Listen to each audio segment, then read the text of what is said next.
The following is a presentation of WCMP Sports, local sports. Past the 25, to the 20, to the 15, he's going to high step into the end zone, touchdown! Here, wide receivers split each side. He's still going into the end zone. East Central Minnesota, the action starts now. To bring you the call, here's Ethan Game Day Gilman.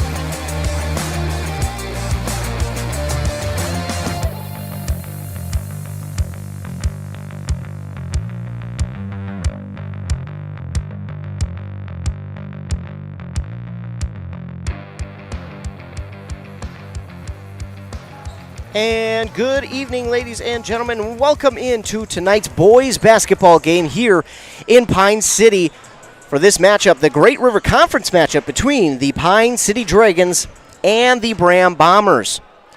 I, of course, am Ethan Game Day Gilman, and joining me tonight we have a special guest, a job shadow here this evening in Piper Metling. Piper, thanks for joining me. Of course. And now, for those of you who don't know, Piper is an athlete here at Pine City. But, Piper, why don't you tell us kind of the sports that you play here at Pine City High School? Well, I'm in volleyball, basketball, and I am doing golf. Yeah. So golf can be, I'm guessing golf can be a little bit of a difficult sport just because of the spring here in Minnesota. Mm-hmm. Last year, obviously, I'm guessing you didn't get much of a golf season. No, last year we had I think we had 2 to 3 meets in 2 weeks. It was just the rescheduling was a lot because 2 years ago we were outside in the weather and it was snow and it was just icky, but then this year it was just wet and it was just super jam packed. So well, this year might look a little bit different. You might actually be able to get out there when spring starts because it looks like we're not going to get too much snow, which I don't mind that at all. But again, we are joined by Piper Metling for this game here tonight, a Great River Conference game between the Pine City Dragons and the Braham Bombers.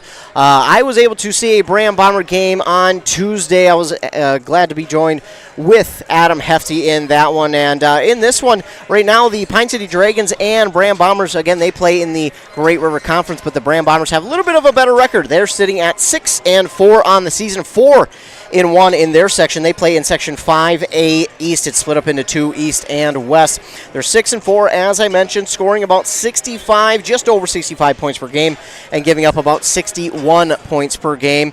Again, 6-4 through 10 games on the season, and they started it off hot with 3 wins on the season before losing 3 straight, then winning 2, then losing 1, then winning 1 just on Tuesday over Maple Lake. That Maple Lake game was kind of interesting. Maple Lake had come into the game winless, but then they gave Braham a run for their money right up till the very end. And Piper, I know you mentioned you play basketball, you play volleyball. The volleyball team and basketball team these last couple years have been extremely strong.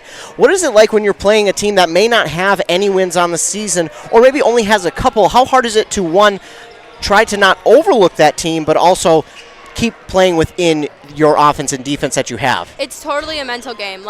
You can't go in there too cocky because then you instantly it's oh my gosh, what are we doing? And for basketball this year we have tougher practices. Well, we try to.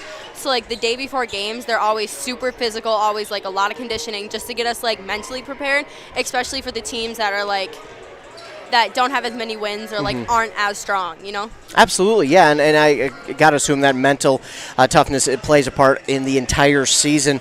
But again, that is a look at Braham, who comes in looking for yet another win here on the season, looking to push themselves to 7-4. They are 3-1 in the conference, believe it or not. And again, this Great River Conference kind of wide open right now.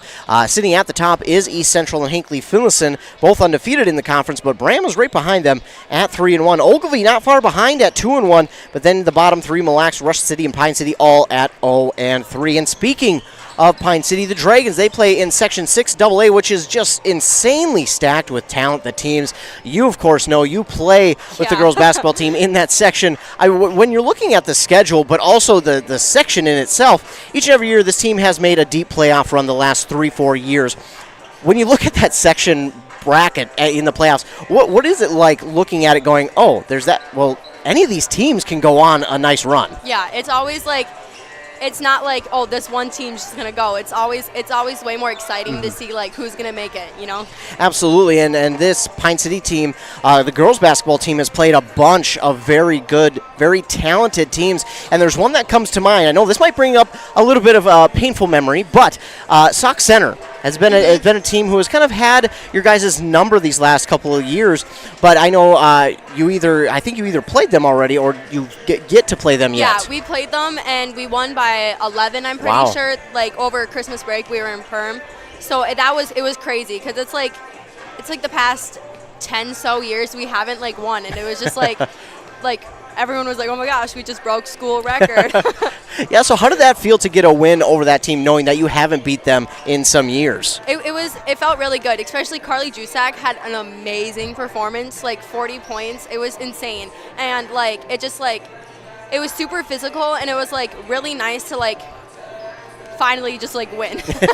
Finally beat a team that has had your number for the last couple of years. That has got to feel good, especially winning over Christmas break. I know as a player who plays basketball, how tough is it during winter break or Christmas break, as some would like to call it, to go on the road knowing, hey, I get to spend time with family, but then I got to turn right around and go on the road to a tournament and got to get back in that game mindset. How tough is that?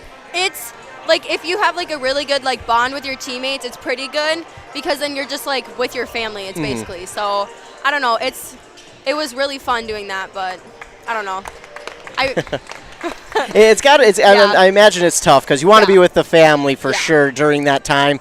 But again, a lot of it spans anywhere from right at the day after Christmas to New Year's. So I'm sure that is not easy to do. As we continue to look at this game between the Dragons and the Bombers, we are joined by Piper Metling. And Pine City on the year, it's been a tough year for them. They are 1-8 on the season, 0-1 in the section. The bottom four teams in the section, believe it or not, last year were all in the top 6, 7, maybe even 8 squads. Those include Pine City, Malacca, Kimball, and Rush City. Yeah, all 4 of those teams last year were in the top 8 seeds. So they each got a home game to start the playoffs last year, except for Pine City. They went on the road, and I don't know if you were at that Annandale game. I know some of the girls' team went.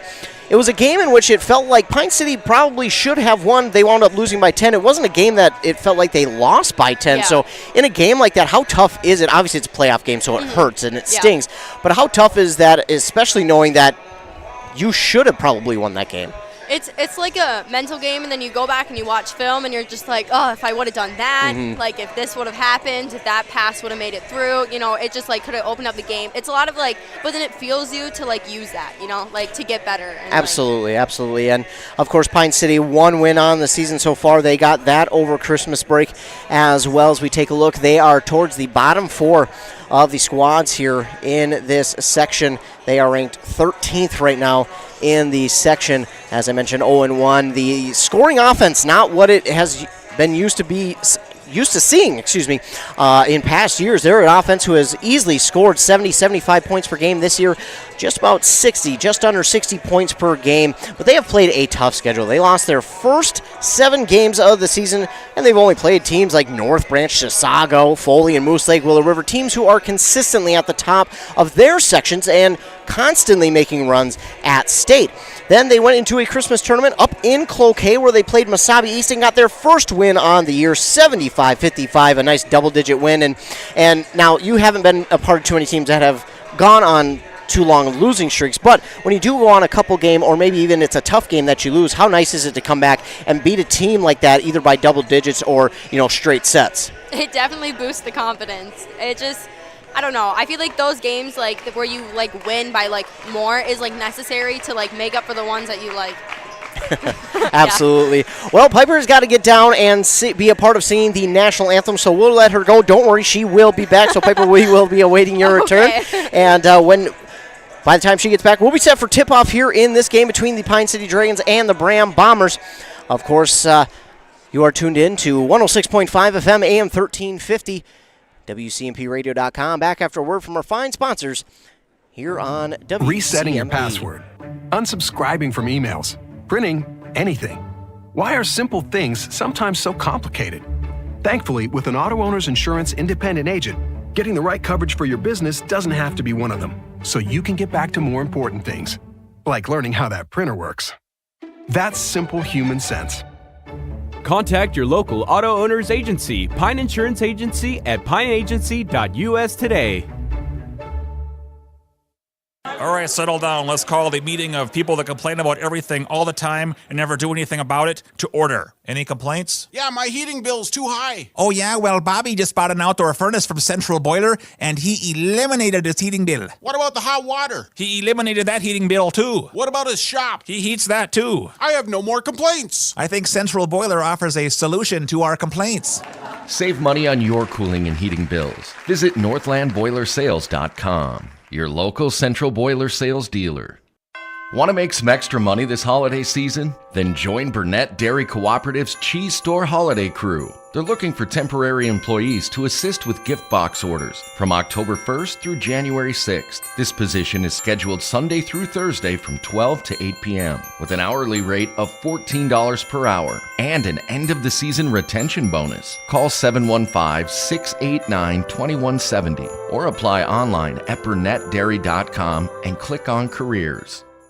Experience our most popular sawmill, the Big Red XP. This Canadian-built mill proudly sits on an entirely welded 24-foot jointless frame. Accepting a diameter of 32 inches, this portable sawmill can saw logs up to 21 feet long or work with two 10-foot logs at the same time. Includes an electric head position and automatic headlock. Powered by the renowned and proven Honda 20-horsepower version, the Big Red XP comes equipped with all the equipment needed. The Big Red XP is available only at Stan's Equipment Center in Pine City. Wellia Health is here to keep you feeling your best so you can enjoy all the things you love best. You can count on us for your eye exams, mental health services, rehabilitation, wellness exams, urgent care, and much more. At Wellia Health, our goal is to help you live life well. Let Wellia Health help you get back to your best. Give us a call today to set up an appointment. 320-679-1313. WelliaHealth.org. Your journey to smile with your forever starts at Embrace Orthodontics. The team at Embrace is committed to providing world-class care and a remarkable orthodontic experience. Choose between custom Light Force braces or Invisalign clear aligners with locations in Pine City, Lindstrom, and Cambridge, and a plan to fit your budget, whether you have insurance or not. Embrace Orthodontics will make your smile journey comfortable, convenient, and customized just for you. Visit EmbraceMN.com today to find out how to set up your free exam. EmbraceMN.com. Embrace Orthodontics, a smile you will embrace forever. Back here on WCMP 106.5 FM, AM 1350, WCMPradio.com.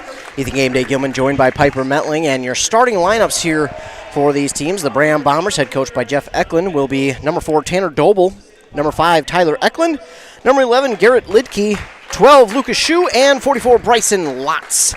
For the Pine City Dragons, head coached by Kyle Allen, it'll be number 1, Sawyer McDaniel, number 4, Charlie Osmus, number 10, Briar Willert, 12, A.J. Austinson, and 33, Austin Wiener. The Braham Bombers wearing their white away uniforms, the blue letters and numbers outlined in the gold, the blue stripe down the side of the jersey and pant with the gold outline. The Dragons wearing their home green, white letters and numbers outlined in the black, the white stripe down the side of the jersey and shorts outlined in that black stripe.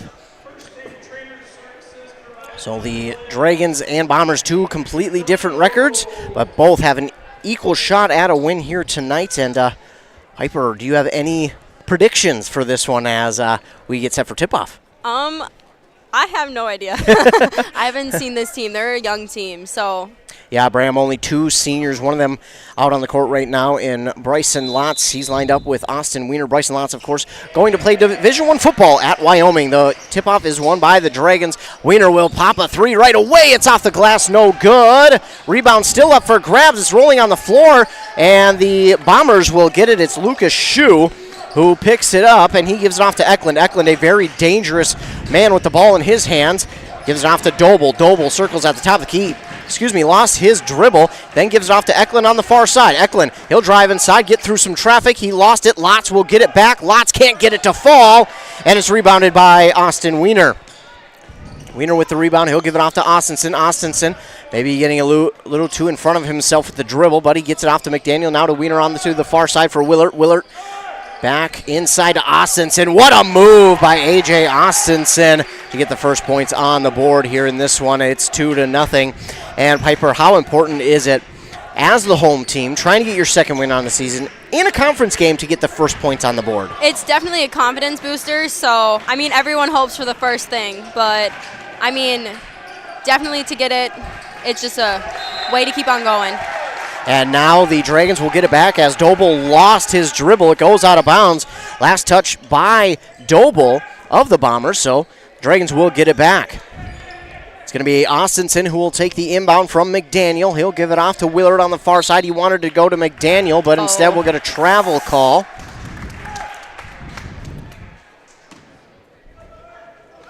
I wasn't able to see it. I just saw the referee's motion.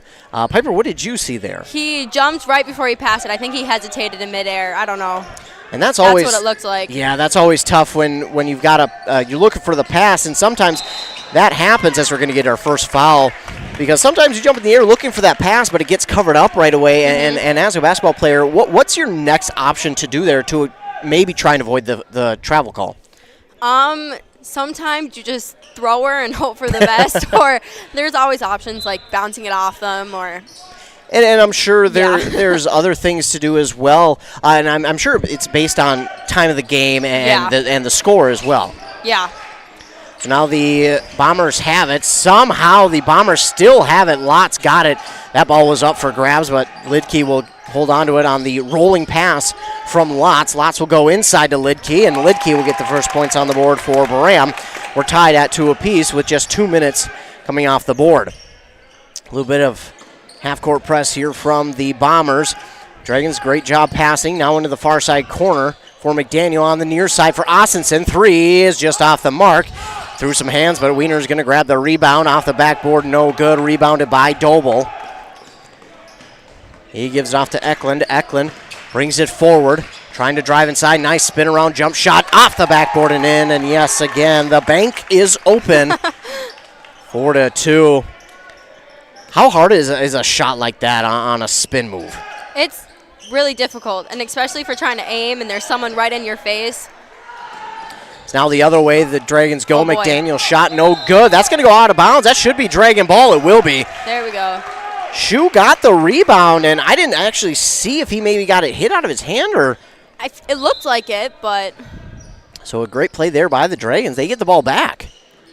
Inbound to McDaniel on the far side to Willard. Wanted to go near side to McDaniel, but instead goes to Wiener, and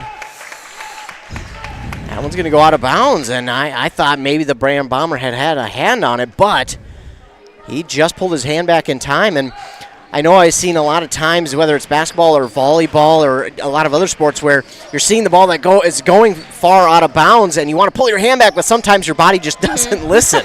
Yeah. As they miss 3 there from the Bombers, another rebound for Wiener, and taking it up the court is Austinson. Wanted to go inside, but that's, luckily going to go off a Bomber. Tried to go underneath the basket to one of his teammates, but 3 Bombers were there instead of a green jersey. And he will get lucky because they will inbound it again. Wiener will get the pass from Willard. It's no good. Up over everybody, though, is Osmus for the rebound. And a 3 on the far side for Sawyer McDaniel. And we know the Dragons like to shoot those threes. If you're the home team, again, how important is it, or is it important to get that first 3 of the game to drop?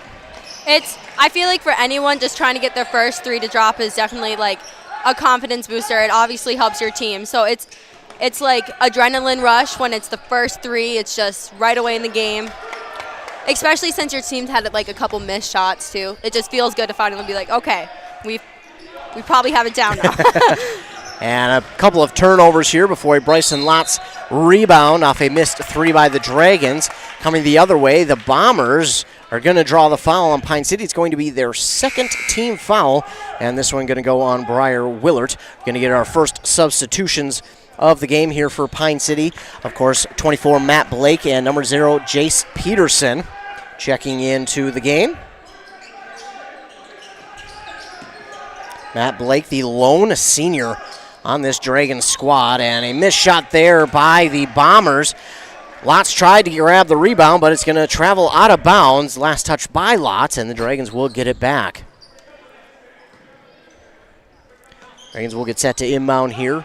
Right away to Austinson, right back to Osmus, now to McDaniel. Full court press here from Braham. Nice move by Osmus to make a man miss, and he gives it off to Austinson. He's falling back, might have had his foot stepped on, and a backboard shot is no good from 3. It's going to go out of bounds. Last touch by a Bomber, they say. That's a tough call. It kind of looked like it came off Dragon hand.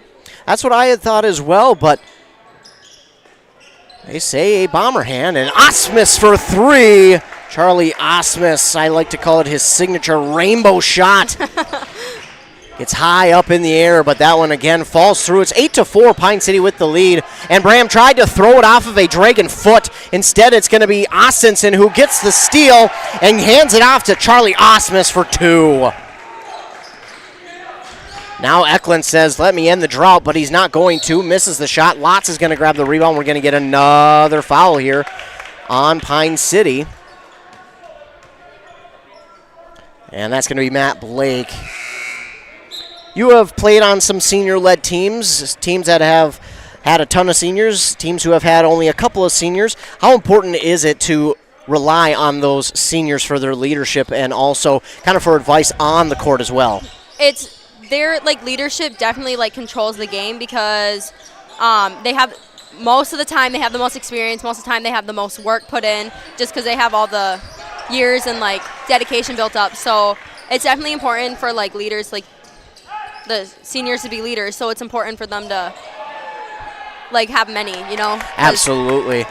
As we get a block there from Bryson Lotz and the steal, Soren Lilly, the freshman in the game, and what a roll by Tyler Eklund. I was writing down the name of Lilly as Eklund got that shot to fall. It'll be the and one opportunity. This one's going to go against A.J. Austinson for the team's 4th. Eklund with a possible 3-point play. And he gets it.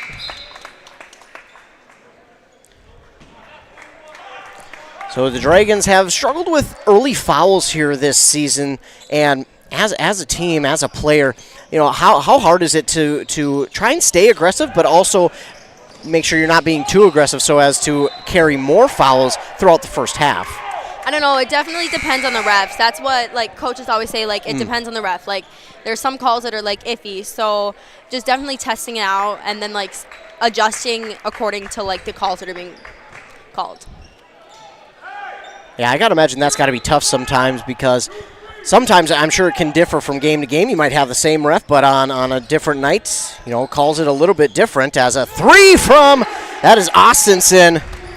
The 3-ball working so far here for Pine City. 3 of them here in this first half, and now we've got a steal. That's Eli Fromm, who picks up the steal, stops his dribble, gives it off to Jace Peterson. He drives inside, tries to go under Lotz, but Lotz, as he jumped for it, Peterson went underneath, and then that ball went off of the rim, underneath the rim actually, and then Soren Lilly got the rebound. We got a jump ball call. The possession arrow favors the Braham Bombers. I got to imagine sometimes those jump balls, as you're tying that ball up, that's got to be like a dog pile a lot of times. You're trying to get that ball, and how hard is it to try and be able to try and get that ball before they blow the whistle for the jump ball call? It's super, because it's always about the ref. Sometimes refs call it right away, sometimes they don't. So it's just trying to rip and tear it as fast as you can. It's super aggressive. It is, and when I've seen it sometimes where it's oh my goodness, we are darn near got a fist fight for the ball, as Tyler Eklund hits another 2 there. It's 13-9. Dragons with the lead in the first half. Just under 12 minutes to go. Fromm with it, gave it off now to Willard on the near side for Jace Peterson, to Matt Blake inside. Now outside to Austinson, outside on the far side for Willard, back inside to Blake, back on the far side corner for Eli Fromm for 3. It's good! Eli Fromm for 3. Now I know it's not the only thing, but I got to imagine passing is probably one of the biggest things to open up the 3. Yes. It's in and out touches, so getting it inside, getting it outside, reversals, it's super important just to pass it as much as you can because it gets the defensive moving and then it gets shots and spots open.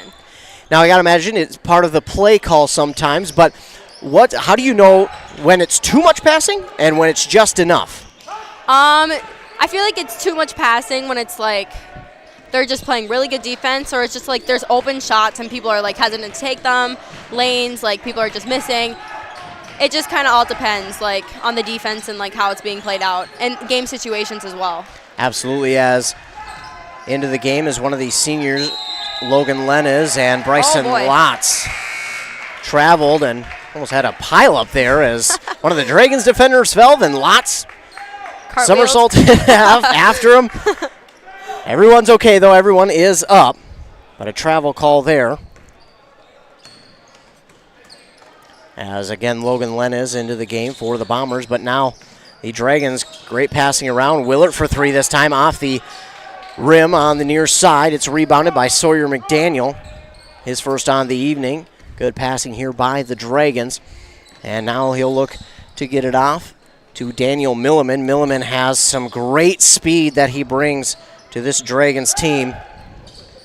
But again, the passing, Dragons trying to open up that three-shot once again. Nearly a travel there by Willard. Kind of surprised they maybe didn't get a call. And Lotz.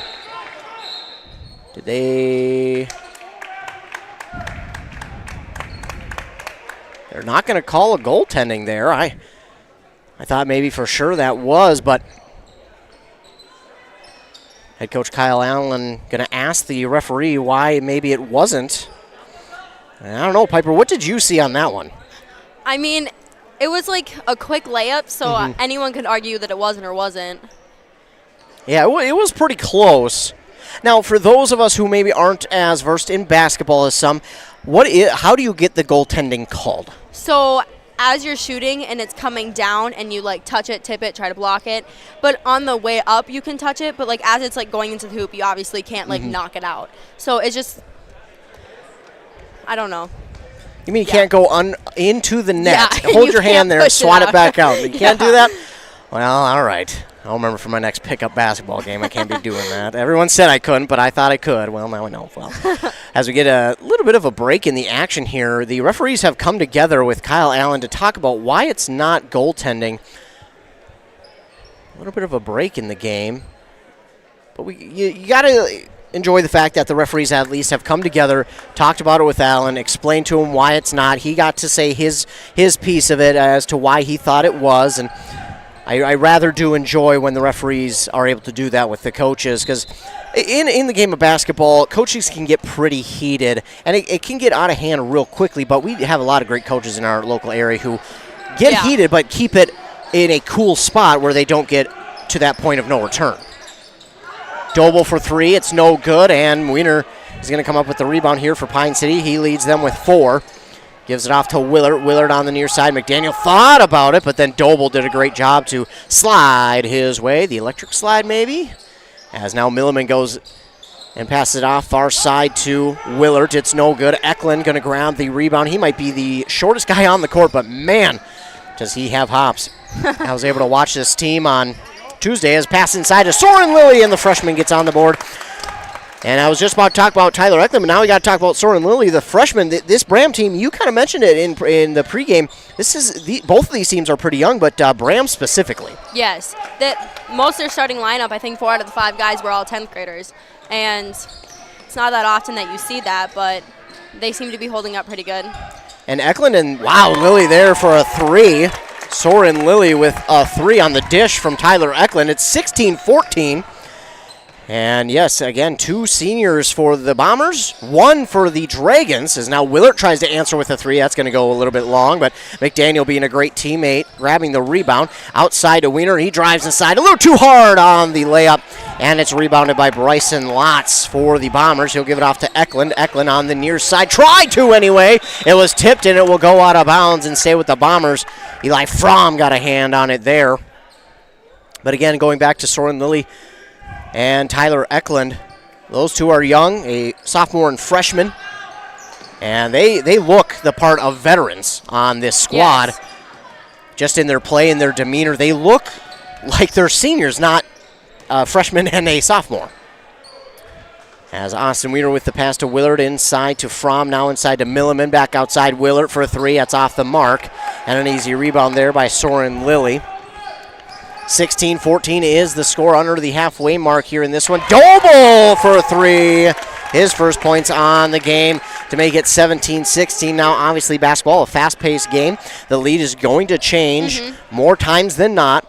But as the Dragons have held the lead for the last 5-6 minutes, how tough is that to see a team take the lead after a 3? Does it hurt more off of a 3 or on a hard drive inside? I feel like it just all depends, because if they're shooting, like if it wasn't the best and then finally one falls, or if it's just like, oh my gosh, they're on fire all of a sudden, I feel like that's like very like confidence, like draining, you know? Yes, absolutely. And again, runs happen in games. It's sometimes you can't help them. As now we get a substitution here for the Bombers. It's Belden who checks into the game.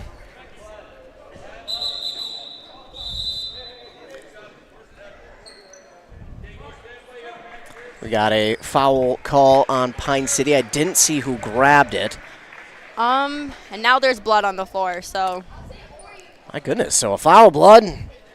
All of it happening at once. Yeah, I didn't quite see who grabbed that one. Maybe it was Eli Fromm, perhaps. I know he has one on the board. Well, that will make it 5, so I think we'll maybe call it that. I know I've been wrong twice before in my life, so we'll see. But we get just a little bit of a timeout for blood on the court, and when you get a stoppage of play like this, does that make it harder for maybe confidence-wise, or maybe when you're going on a run, to get back into a groove once you're back to play? Totally, like especially when you're like, you guys are scoring, like the team's scoring a lot, and then all of a sudden there's like a timeout. Like obviously opposing teams do that to like stop it, or like there's like something like this, or like a foul call that they're checking. It's just, then it's like, takes a second to pick it back up, you know? Certainly. So it looks like everything is cleaned up thanks to the trainer for Pine City. Getting that all cleaned up, but again, a foul on Pine City will make it their 5th team foul. Braham, none. They don't have a single one here in the first half. They did play a pretty clean game on Tuesday against Rockridge. As Tyler Eklund, my goodness, what a move to get through 2 defenders and then dribble drive to the basket for a layup, and I did not see the call. It's going to go back to Braham on a turnover. What happened there, Piper? The inbounder, he stepped out of bounds because no one stayed back to help him. Oh, no. So an unfortunate turnover there for Pine City. Doble looking for another 3. That's going to go out of bounds. Last touch by, looks like, Belden. So we'll go back to Pine City. So that doesn't hurt Pine City, and I got to imagine that does that take away from the confidence at all for a team, knowing that we gave it up on something like that, but we still got it back? Does that make up for it at all, I should say? I feel like at first it's very like, why weren't my teammate back? So it just caused like just that split second of anger, but then I feel like getting it back is like, okay, I guess they didn't score, so let's try again, you know? For sure, and we see a 3 shot there, no good. So it will go out of bounds as a couple of players raced after the rebound, but it was knocked out of bounds by a Dragon player, so it will go back to Braham in their white away uniforms, accented by the blue and gold. Eklund looking to pass, nearly stolen away, and sadly McDaniel being aggressive after that one. Could not come up with the steal, and that'll be the 6th team foul and the first on McDaniel. Now, I know that is also probably part of the game plan and the call, but is that a case of where the player himself decides, I'm going to be aggressive, or is that more times than not part of what the coach is asking for? I feel like that's just like trying to get the ball, trying to get a steal. It's not really like obviously like the coach may say like get in there and try and get steals, but like it's just more of like an out of control, like I thought it was open, and then all of a sudden you're just like on top of him, and then it's an unfortunate call.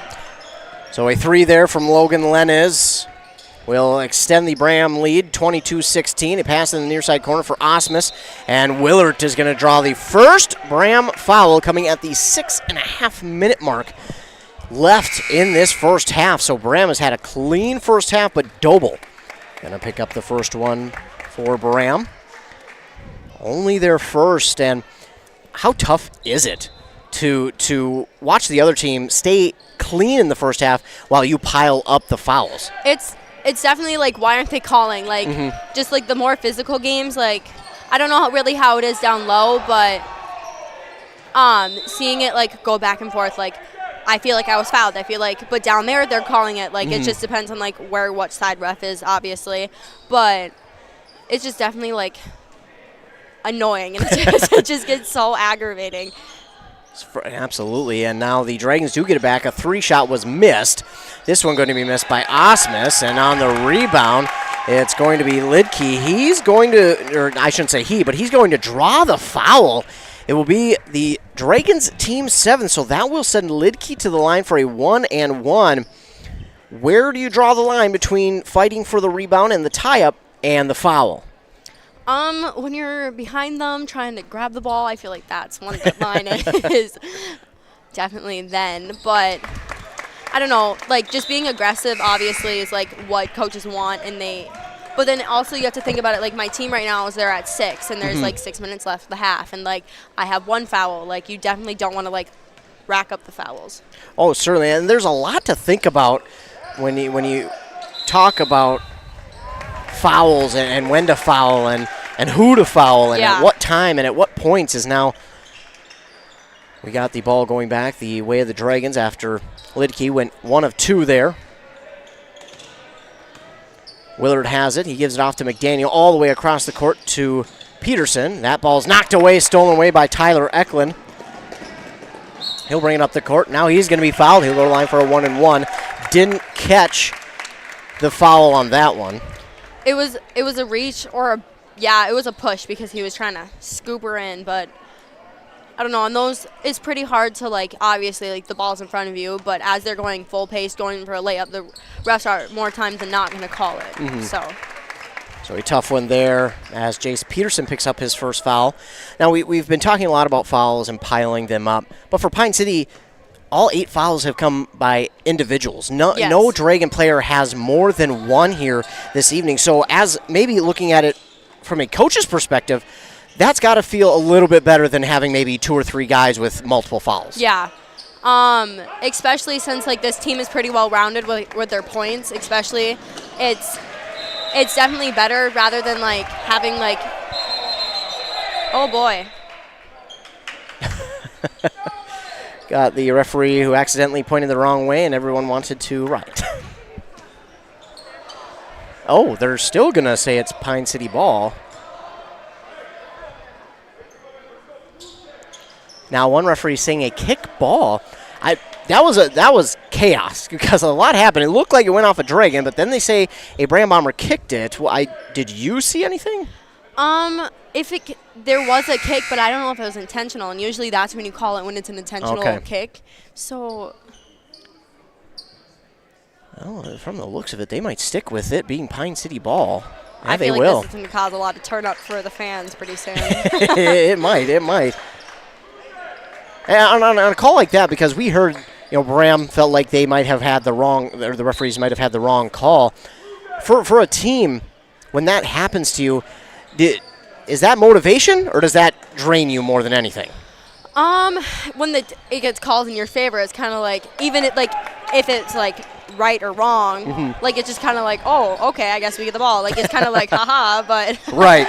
And a running shot there from Garrett Lidke. Will slide on through, and it's a 26-16 lead here for Braham on that Embrace Orthodontics scoreboard. Austin Wiener will back his way inside and can't get the friendly bounce as Belden is going to grab the rebound for Braham.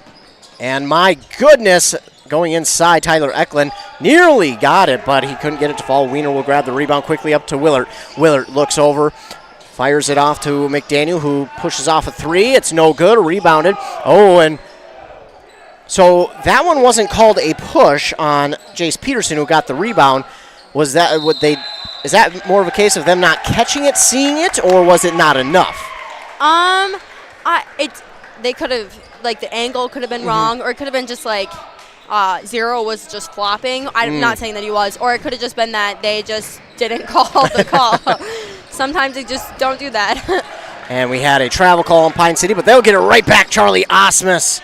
He tried to give it off, nearly stolen away, but it was swatted right back to him, so he will put it up and in for 2. It ends a scoring drought for Pine City, 26-18. Ooh.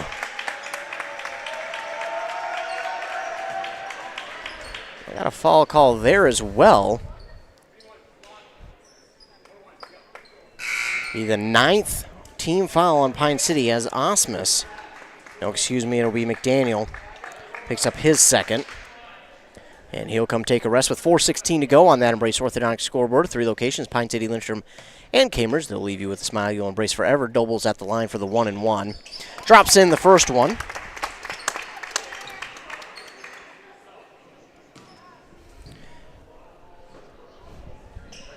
So Doble got the first one to fall through. It's 27-18. He looks to try and make it another 10-point game again.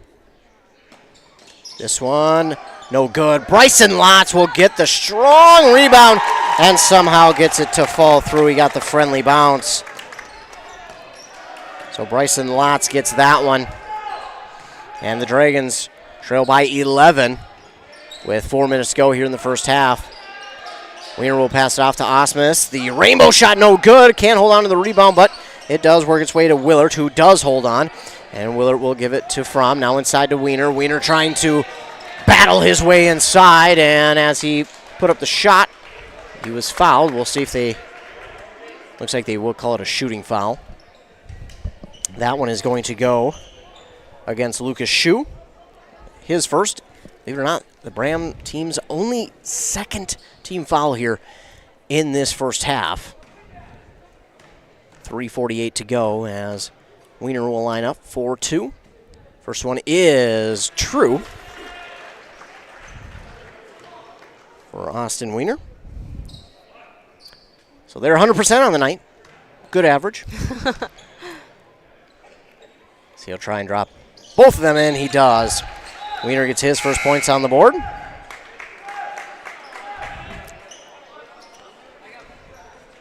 Four for 7 on the other side for the Braham Bombers free throw wise. As now Eklund brings it up the court for Braham. He'll take some time off the clock. Of course, we've got the new shot clock part of this season. So far, it doesn't seem like it's affecting too many teams. As the Bombers have it, Lotz gives it back to Eklund. Eklund on the far side. Ooh, Willard going to get called for a foul. That's definitely difficult for like playing defense because they're trying to push in and they're trying to create contact. So it's definitely helping Braham out. It is. And I guess where's the line on that one where it's, okay, that's the offender trying to do a little bit too much on his part, or that's the defender, getting the foul? Well, like offensive, you could see that they're just like intentionally like putting up their elbows or just like shoving and like trying to create the contact. But at the same time, then the defender should back up. Like if there's been like 3 or 4 calls of the same thing, you should definitely like not like totally take it back, but like know who's gonna try to create contact, because there's only a couple out there that are definitely like every single time they get the ball, they're like running into each other. It's a lot of scheme and a lot on the players themselves, and I think that's what a lot of people forget is Tyler Eklund is going to grab a steal for Braham, takes it the other way, draws the foul, plus the and one. Double bonus time for Braham. And I just missed who they called for that foul. 31, it looks like, Milliman. So again, they got 10 fouls does Pine City, but only 2 have 2 fouls, so at least they're spreading them out. As Eklund drops in the free throw. And now we'll get a timeout called here, I believe, by Pine City. And while they take a timeout, we'll take a look at our Embrace Orthodontics scoreboard. Maybe, there we go. And of course, Embrace Orthodontics, their doctors are committed to providing world-class orthodontic care in a friendly and comfortable atmosphere. Plus, your customized smile journey starts with a free consultation. The team over there wants to make your journey as seamless and convenient as possible with custom Light Force braces or Invisalign clear aligners. Plus, they'll do all the insurance heavy lifting for you. If you don't have insurance, ask about financing options. They'll find a plan to fit your budget at EmbraceMN.com. Game Day Gilman joined alongside by Piper Metling here for this boys basketball game in the Great River Conference between the Pine City Dragons and the Braham Bombers. Pine City trails by 14. I don't know about you, Piper, but it doesn't necessarily feel like a 14-point deficit for Pine City at this point. No, it definitely feels like for every point they score just like 1 or 2 more. But it's at first it was like a very high physical game. Like both teams were doing really well. It just seems like the fouls are definitely starting to like add up, and especially for them getting now 2 shots every time they foul for the next 3 minutes will not be in their favor. So most certainly, and Pine City will. I mean, is like coaches. A lot of coaches are going to be different, but for the most part here, if you're the Dragons, are you trying to avoid the fouls, or are you still trying to be aggressive? I feel like both at the same time. You have to know like what fouls. Like I feel like there's certain calls that you have to like take off because like one of them was an accidental turnover, and then it was like just trying to get down. So it just definitely just trying to change up just a couple things that will help with the fouls. And they're going to get Eklund for a travel as Pine City turned it over on their side. Eklund, one too many steps there on that layup, and he was definitely excited. He thought he got the and one. he and his teammate thought he did, and unfortunately, he will have to turn around and go play defense. Good passing by Pine City. It gets through a couple hands there, and now on the near side, Osmus no good. And, fight for the rebound. It's going to wind up in the hands of Eklund. And near side, he goes to Lilly. Lilly, just a nice little layup for 2 to make it 36-20. And again, like Piper and I were just talking, it certainly doesn't feel like this is close to a 20-point deficit for Pine City. But yes, fouls have been a problem here in this first half. And every time Braham scores, Pine City's just not quite able to answer every single time. And hopefully they can here in the last 2 minutes and 20 seconds. As Charlie Osmus, that looked good, but just off the mark. My goodness, Eklund comes out with another rebound. That was up over some height. He fought for that one, as now he gives it off to Litke. Litke on the far side gives it to Doble for 3, and that one will rattle out. But Lotz, the 6'6", Lotz will come down with the rebound, and he gets the foul drawn. He'll go to the line and shoot 2. Lotz, the 6'6" senior, once again going to play Division I football over in Wyoming. Of course, the former North Dakota State head coach was there.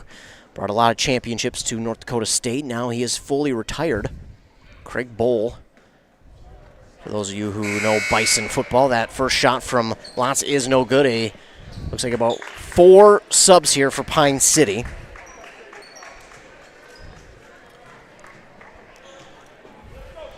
As Lotz will line up for the second one. This one no good as well, and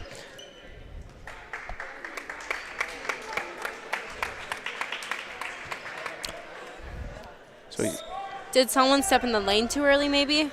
That's what I'm thinking, because he's getting another shot here. They just felt bad. They want to give him another chance. And he misses that one, and the rebound there by Willard for the Dragons, so he'll take it the other way. Under 2 minutes to go here on that Embrace Orthodontics scoreboard. Willard going to pop off a 3. It's good! Willard, a clean look at the basket that time. He was waiting for a couple of seconds. He thought about passing it, but then he said, well, I'm wide open. I'm going to take it myself. Good passing by Braham now as they have it on the far side. Eklund has it, and Willard, he knew he had to let go of that one. And oh my goodness, Tyler Eklund just getting any and everything to fall through, plus the and one. Willard, that was a tough one on Willard because he had his arm around, but he knew he had to pull back because the foul was going to be called. Yes. And it didn't matter because the foul was called anyway there on Austin Wiener. And Eklund got to fall in for 2. And he'll get the and one. So the 3-point play, and it's 38-23. Lenez will check in for Braham. And McDaniel will inbound here to Austinson. Austinson on the near side gets a screen from McDaniel. He'll give it off far side. Willard fakes the 3. Step back. 3 again. No good off the backboard. Austinson grabs the rebound. And he wanted to go to Willard, but defenders all over him that time. Instead, he goes to McDaniel. Now he'll bounce pass to Austinson, looking for a screen. Austinson thought about the 3. He'll have to give it off to Willard. Willard with 8 seconds to go. He loses it, but he manages somehow to get it back. Now Austinson for 3. It's a line drive. It's off the mark. And rebounded here by the Bombers' Lidke. Lidke will give it back to Eklund. Eklund over now to Lidke. Lidke trying to drive right down Broadway. Gets it. Shot off the backboard and in for 2. And if you're Braham, you're kind of feeling yourselves right now. If you're Braham here, Piper, what is something that you want to see yourself do right before half? Definitely try to get the ball back. Try to not let Pine City score. Obviously, okay. So now to like run down the clock, just work on passing the ball around until you get like 10, 15 seconds left on the shot clock, just so that you're the last one touching the ball. Well, you heard Piper, and Braham didn't do what she said they should. Nope. As Wiener was able to score, and now on the other side, Lotz got a rebound, and as he went to go for the putback, he was fouled, and that's going to be the third foul on Briar Willert. Called the announcer's jinx there. As I said, that they did a pretty good job of spacing it out, but now Willert winds up with 3, and Lotz will be at the line to shoot 2. And through the first part of the season, as we, believe it or not, near close to the halfway mark of the season, which is just insane to think about. It is. I feel like we still are just in the middle of fall sports. I still can't believe fall sports are over, but they are. Now we're into January. There's no snow. Well, there's some snow, but not like last year. My goodness, is Lotz no good on his first. Good on the second, though. He'll make it 1 point bigger of a lead. It has 42-25. Bombers with the lead. Ostenson will look to head coach Allen to see what he wants to do with 8 seconds now to go. Shot clock is off. Ostenson picks up his dribble, goes all the way into the near side corner, and that's stolen away. Last second shot, I don't think that was out of his hands in time. Lilly got the steal, but I don't think that was out of his hand in time. We don't have replay, so it wouldn't have mattered anyway if he had made it. But we're at halftime here in this one as the Bombers lead over the Pine City Dragons here at halftime. 42-25. We will take a commercial break. We'll come back and we'll recap the first half of play that was. You're listening to boys basketball here on WCMP. This can be the loneliest sound, and it's never the right time. Car in the ditch, you standing by the side of the road. Thank goodness Hinckley Towing is on the way. 24-hour service, experienced drivers, and state-of-the-art trucks. Put their number in your phone before you need it. Hinckley Towing, 320-385-4049. 320-385-4049. 'Tis the season to share the joy of Wisconsin cheese. At Burnett Dairy Cooperative, they understand the importance of great cheese and take pride in their gift boxes. Burnett Dairy can customize gift boxes and include a nice note, and they can be shipped throughout all states except Hawaii. Who doesn't love cheese? This is the perfect gift for anyone. Order your cheese gift boxes online at shop.burnettdairy.com or give them a call, 715-689-2748 for custom orders, and they can be shipped or picked up at the store. Are you interested in a technical degree that can quickly help you land your dream career? Or maybe you've always dreamed of going to a 4-year college, but you'd like to start close to home. Either way, Pine Technical and Community College has you covered. PTCC offers more than 50 degrees in hot fields like healthcare information technology, advanced manufacturing, and business. PTCC is now accepting applications. Financial aid may be available online at pine.edu. Starting out or starting over, find your future at Pine Technical and Community College. Embrace Orthodontics offers a unique specialized approach to orthodontic treatment with custom braces or Invisalign. The team at Embrace loves getting to know their patients personally and takes the time to make sure all your questions are answered. Their board-certified orthodontists use only the latest in modern technology to give you the best outcome possible. They work with your insurance company and offer flexible financing options to fit your budget. Call today to set up your free exam and see how Embrace Orthodontics can transform your smile. More online at embracemn.com. That's embracemn.com. A duo that is perfect together. That's Dale's Heating and Appliance and Lennox. Dale's is your local Lennox dealer that's committed to making your family's comfort their top priority. With a wide assortment of options, Dale's will ensure your home's air is top quality. Call Dale's today or visit them at dalesheatingandappliance.com and ask how you can save on your next AC unit. Lennox and Dale's, the perfect duo. Dealer number E06356. Introducing the Red Runner 2017 Deluxe Firewood Processor. This Canadian-assembled, all-in-one, towable firewood solutions capable of producing 3 face cords per hour. The Red Runner comes equipped with a powerful 18-inch Oregon chainsaw bar, 10-foot-long adjustable conveyor, 2, 4, or even 6-way adjustable splitter head. Fits logs up to 12 feet long and 16 inches in diameter. This high-performance personal firewood processor is powered by a Honda GX390 industrial engine, found only at Stan's Equipment Center in Pine City. Untangling your headphones, finding the right remote, saying goodbye to your favorite shirt that hasn't fit in 10 years. Why are simple things sometimes so complicated? Thankfully, with Auto Owners, insurance doesn't have to be one of them. Auto Owners works with independent agents who live in your community and answer when you call, so you can worry about more important things, like finding a new favorite shirt. That's simple human sense. Contact your local Auto Owners agency, Pine Insurance Agency, at pineagency.us today. Dale's Heating and Appliance, your local heating and appliance expert, is committed to making your family's comfort their top priority. And now you can add water softeners to their list of expertise. Dale's now offers water softener sales or rentals along with installation, service, and salt delivery. So if your home needs quality water, make the call to your already trusted experts at Dale's, or just visit dalesheatingandappliance.com. dalesheatingandappliance.com.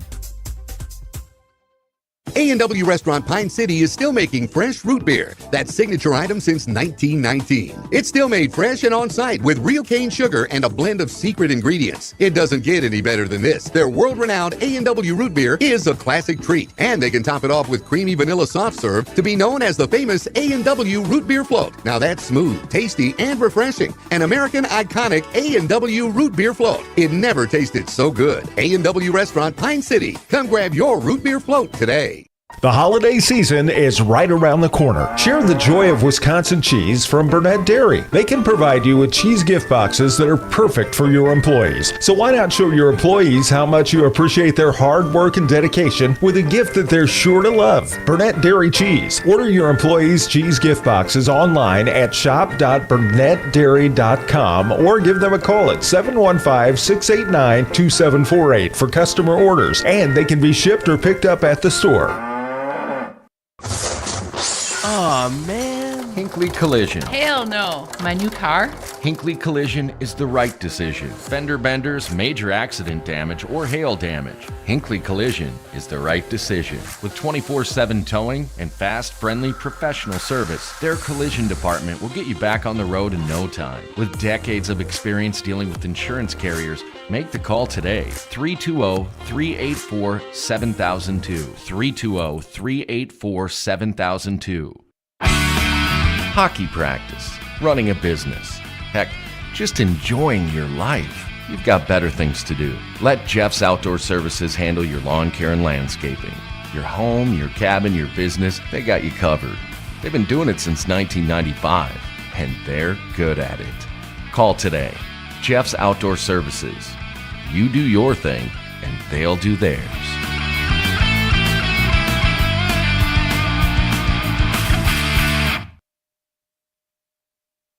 Back here on WCMP 106.5 FM, AM 1350, WCMPradio.com. Ethan Game Day Gilman joined alongside by Piper Metling. Piper, what were your impressions of that first half there? Of course, fouls were kind of one-sided in Pine City's favor, not in a good way, but what were your impressions there in that first half?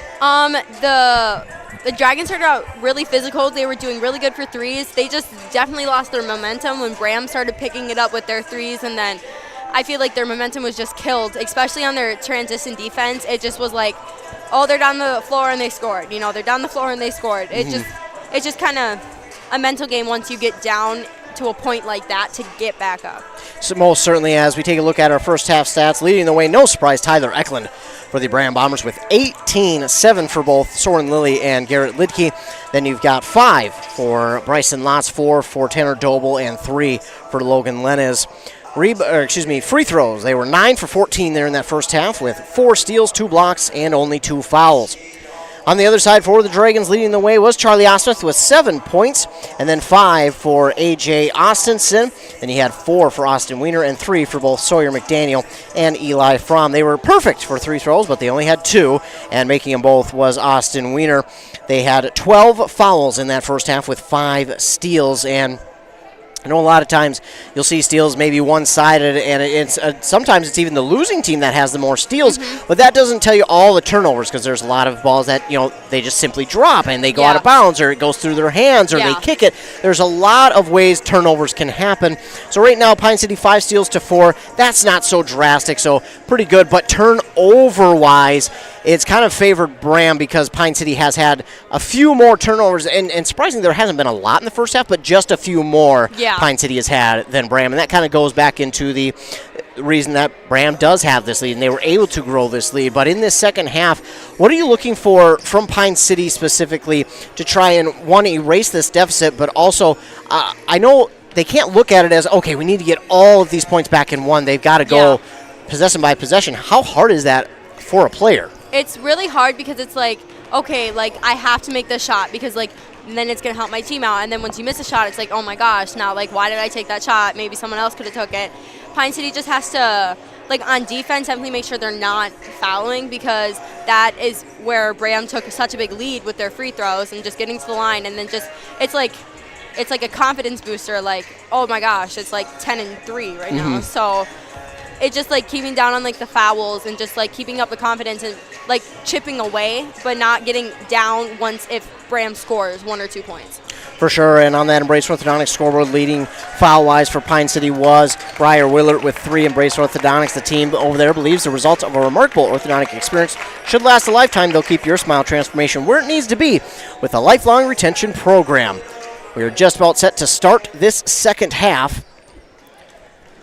on WCMP, this Great River Conference matchup between the Bombers and the Dragons. Bombers looking for win number 7, Dragons win number 2 on the, well, I would say young, but we are past the New Year, so we're closer to the halfway point of the season than we are the beginning, believe it or not, and soon we'll be talking about playoffs. Playoffs? Yes, playoffs. I know, it's crazy to think about, but Piper would know all about that. She plays girls basketball for Pine City, and girls having another good season. Of course, this year, not as deep on the bench as years prior, but still a really good team, and a younger team as well with only 3 seniors. Yeah, and especially for most of us have had varsity playing time, but most of us haven't been had the role of being creators. So that's definitely created a younger mindset for the team. So, and the Dragons will have this ball go out of bounds off of them, so the Bombers will move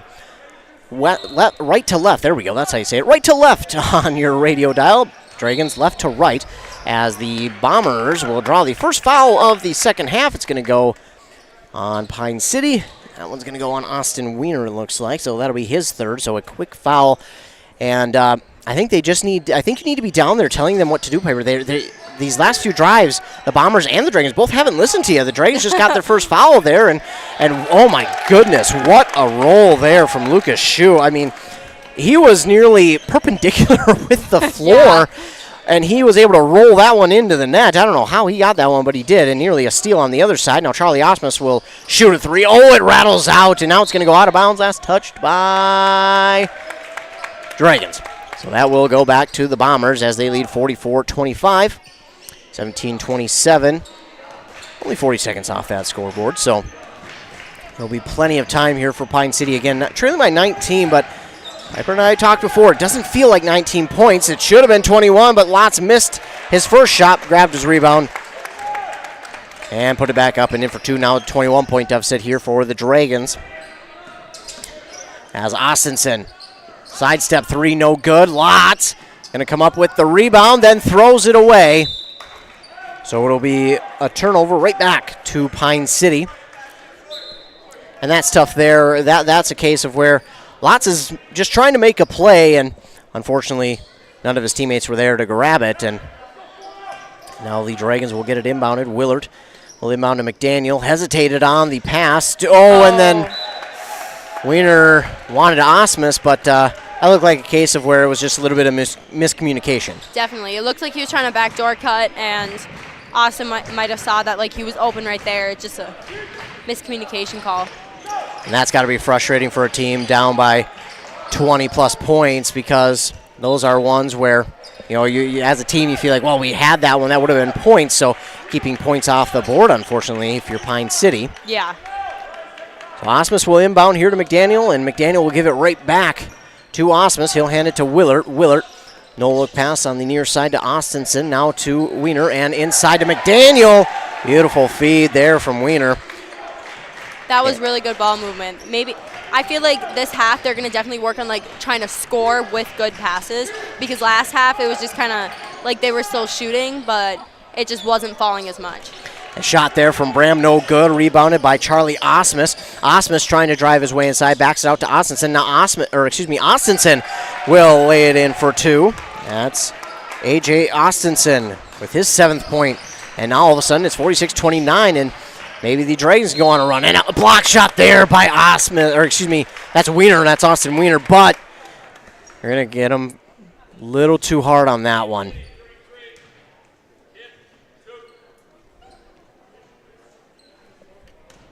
So Austin Wiener will grab his 4th foul, sadly. And Lott's no good on the first free throw. So now a lot of times when a player has 4 fouls, we'll usually see them sit until much later in the half. It looks like Pine City's going to let Austin Wiener stay out there. I feel like definitely with the height of number 44, they might need him in there, and they do like rotations because they know what works with their team and what doesn't. So it just might be better for him to stay out there. As Lots, there he goes. Osmus, just as we were talking, hit a 3 after Lots hit one of his 2 free throws, as I so rudely cut off Piper. But the other way, the Bombers look for a 3, and it's no good. Rebounded there by Briar Willert. And those threes obviously are what Pine City is looking for, but how important is it for Pine City to not be too greedy on the threes, to know that they can drive inside and still get 2? I feel like that the threes are like, oh my gosh, it's open, but especially with like the physicality and like the height down low, I feel like there's the fear of like driving. Mm-hmm. But this team shoots a lot of threes, and I feel like driving and like moving more and pass the in and outs are definitely helping, like the rotating in and out. But I feel like driving and like the pass that they did to Sawyer earlier on, like definitely like looked good and it was open. So maybe we'll see more of that. As Wiener hits his first free throw, that one's going to circle out and go no good, and then the rebound unable to be grabbed there by Pine City. And yeah, Bryson Lotz stands 6'6", and as Piper was talking about, keeping Austin Wiener in the game for his height, because they want to try and match up with Lotz. Lotz is a big presence out there for Braham. Gets a lot of rebounds, and he's still, he may not be the greatest at the free throw line, but he's still able to hit a few of those. Yes. But also, I feel like with that kind of height, it's a lot more easier for him to score in the paint. Definitely, and especially with not having anyone like his like height and like size and strength, definitely doesn't help that like now that Austin's in like foul trouble, it's just gonna, I feel like that's definitely why they're keeping him out there. Certainly, as we get Eklund with a 3, makes it 50-33. It feels lately like Pine City's another pass that was stolen away there. This one by Shu, but that one again looked like it was a miscommunication. Yeah, I feel like he thought it was there, just kind of passed it down there, and I don't know. He just kind of handed the ball number 12. Yeah, unfortunately for Pine City, it's another turnover, but like Piper was saying, there's not a lot of people who can match up with Lots, and they need Wiener out there to do such.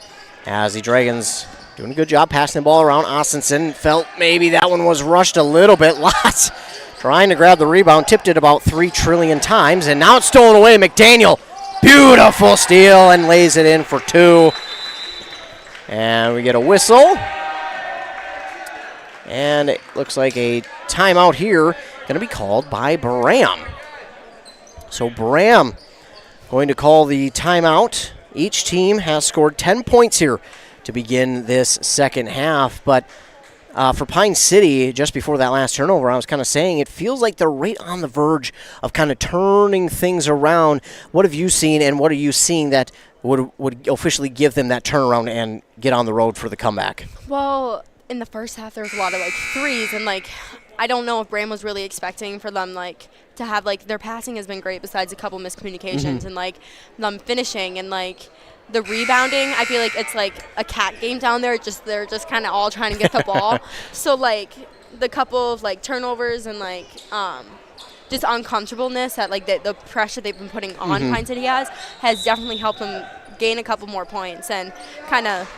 We'll see if Braham goes on a run, that's for sure. Yeah, it's so tough because, again, you mentioned it, Wiener's in foul trouble, and they need him out there to position up with lots, and that's not going to be an easy task because, that's it. And I got to agree with Austin. I didn't see enough, but what about you? I feel like he was just trying to dribble around, and they called him for body, but I feel like in that situation, it's just kind of a hard thing because it's even Lots is taller than him and is just bigger than him. So it's just kind of a tough situation, especially with that call. And he was going to pass it. It wasn't like he was trying to shoot it. Right. As we get a quick shot off the inbound here from Garrett Lidke for two. It's 54-35. So no more will Wiener be out there to position up with Lots. Reagans will have to find a different way around him or through him even. And now if you're Pine City, as Eli Fromm gets a pass inside, had an opportunity, gives it out to McDaniel. McDaniel will try and do such. Almost gets that one to fall. And Lots will get the rebound as Lots leads the Braham Bombers by a long shot. Now we get a travel called here on Soren Lilly for the Bombers as I do some quick math. 2, 4, 6, 8, 9, 11, and 13 rebounds for Bryson Lots here for the Braham Bombers. The next closest only has 4, and that's Tyler Eklund. So a menacing presence down below. And if you're Pine City, do you... Oh, I must have looked too quickly. I thought he had the ball off in time. He take a step or... I don't know. The bar was kind of in my face. Yeah, sometimes it can be really tough to see, especially me. I'm kind of blind. And now we'll get another foul here. Soren Lilly draws the foul. Got the basket to fall, so it'll be an and one opportunity for Soren Lilly. 9 for 14 free throw-wise in the first half. Braham was. They're 1 for 2 here in the second half, so 10 for 15 on the evening. This is going to be the third foul on McDaniel. Lilly is good on the and one. And it's a 57-35 lead here for Braham. And quick three from Austinson, no good. That's out of bounds, should stay with Pine. Oh. That's difficult right there. Yeah, I thought Lots had touched it last. I thought it was Dragon Ball. Well, they do not agree, and it will go back to Braham. They lead 57-35 on that Embrace Orthodontics scoreboard. So now Soren Lilly has it. Ooh. Going to get a foul call here on Pine City. Another one. 12:39 to go here in the first half. And is that again? Did they get McDaniel? They did, so he has 4. He's another one of their taller guys, and he's now dealing with his 4th. And I'm guessing, Piper, this is another case of where they just want to keep one of their taller guys out there again. Especially since he's quick, he's fast, he's a point guard, you can put him wherever. I feel like it's just one of those dire needs that you need someone just out there, especially for the fast little guards that they have. Just you need some height to put on them so that they're not trying to drive and stuff like that. And a beautiful pass from Austinson to McDaniel, and he gets it to fall. 57-37 with just over 12 minutes to go here in this game. Driving the baseline is Braham, and that ball out of bounds. Oh, we got a disagreement on the referees. One said it was Braham ball, the other said Pine City. Now they confer, and it's going to be Pine City ball. So with 12:03 left, we'll take a look at our Embrace Orthodontics scoreboard. Embrace Orthodontics. As the Dragons bring it up the court. Into the game now is Grant Larson, and we get a steal here on Lidke, or from Lidke, I should say. Oh, no. And Leniz has it on the far side, and he'll give it off to Lilly. Soren Lilly nearly lost it. Had a pretty high dribble there, but he's able to maintain possession. Lidke will now drive from the free throw line, no good.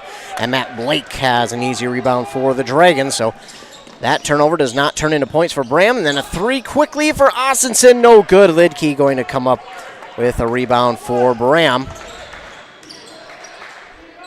And that shot, no good from Eklund. Lilly will get the rebound and put it back in for two. I thought they might have called a foul there on Pine City. It looked like he was swatting at that ball pretty hard, but no foul call. That was definitely lucky, that's for sure, especially for the way they've been calling fouls. Yeah, that's kind of what I was thinking, is because they've been calling fouls pretty closely here, but not that time. They kind of let it go. Yeah.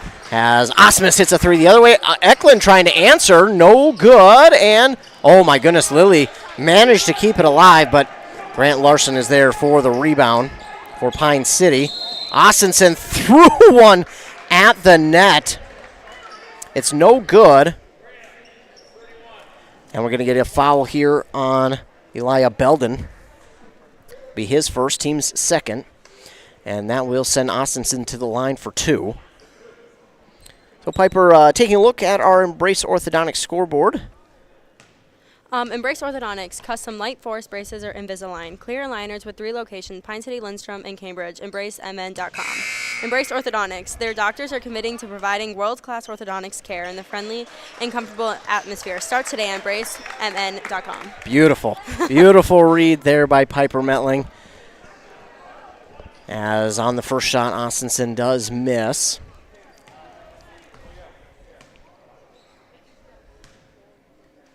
This one, no good as well. And it's rebounded by Doble on the far side. That's going to go out of bounds. Last that was touch a smart play by a Dragon.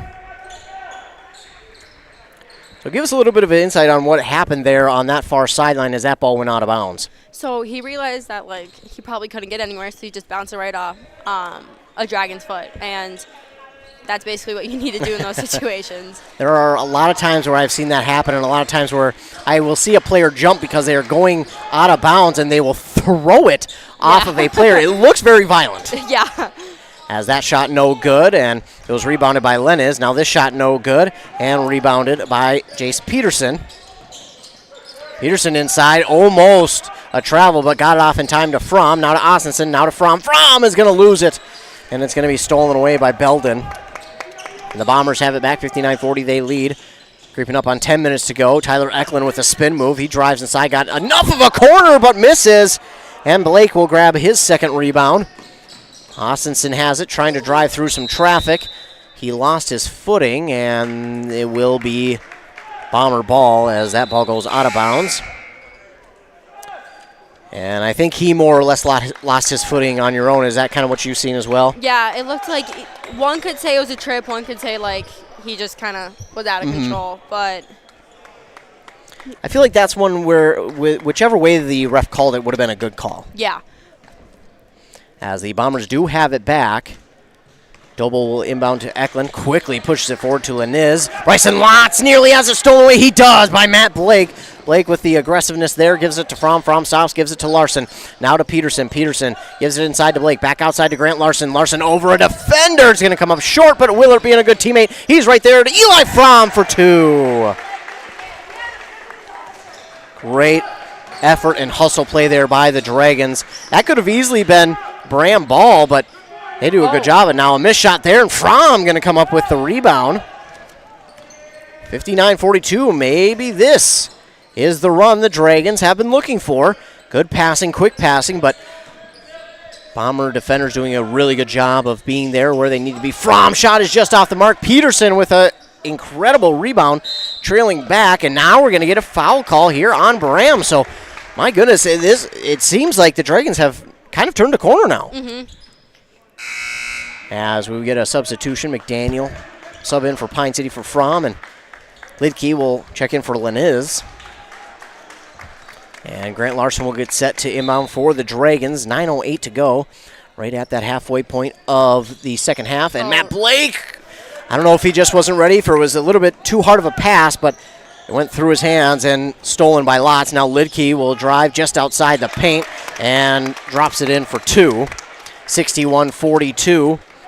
Dragons get it back off the inbound. McDaniel stands at the top of the key, gives it off on the far side to Willard. Now on the far side corner for Jace Peterson, no good. Oh. And Doble grabs the rebound. And almost stolen back by Pine City, and almost could have been a foul as well, I guess. Yeah, that was pretty close both ways. Doble no good. Lotz right there for the rebound and 2. 63-42. So just as I say, Pine City's feeling it. Oh, Braham shuts my mouth, and they go on a little bit of a run. And, just a great job by Eklund getting his hand in the passing lane. Lidke with the steal. And was that Doble who got that one in? My goodness. That was a bit aggressive right there. Wow. Good passing again. Willard no-look pass in the near side corner for Jace Peterson for 3. His first points on the game. 65-45, but Lidke quickly up the court. His 3-shot is no good. Grant Larson in some trouble. He grabs the rebound, though, and gets it a pass off to Jace Peterson. And, I was about to say, how in the world was he going to get that one to fall? That was a late call. It was. Very late call, but he almost got it to fall. Yeah. Could have been the and one opportunity they needed, and I think that one is on Lotz. His first, team's 4th. So Peterson at the line for 2. First one is up and good. The Dragons were 2 for 2 in that first half. Since they are 2 for 5. As Peterson tries to make it 2 for 2, cannot. So he gets 1 of 2, and the rebound there by Braham. And driving inside is Lidke, and he loses it. It will go out of bounds and go back to Pine City. 7:41 to go here in the game. Dragons trailing by 19. And again, it is for a few minutes now felt, I thought he got that ball off. Yeah, that was, I feel like a couple of these travel calls are just kind of like split second. Yeah. I feel like they could give him a little bit, just that half second longer. Yeah. Because that one really looked like Fromm had gotten it off in time before he did take that step, and now Lotz.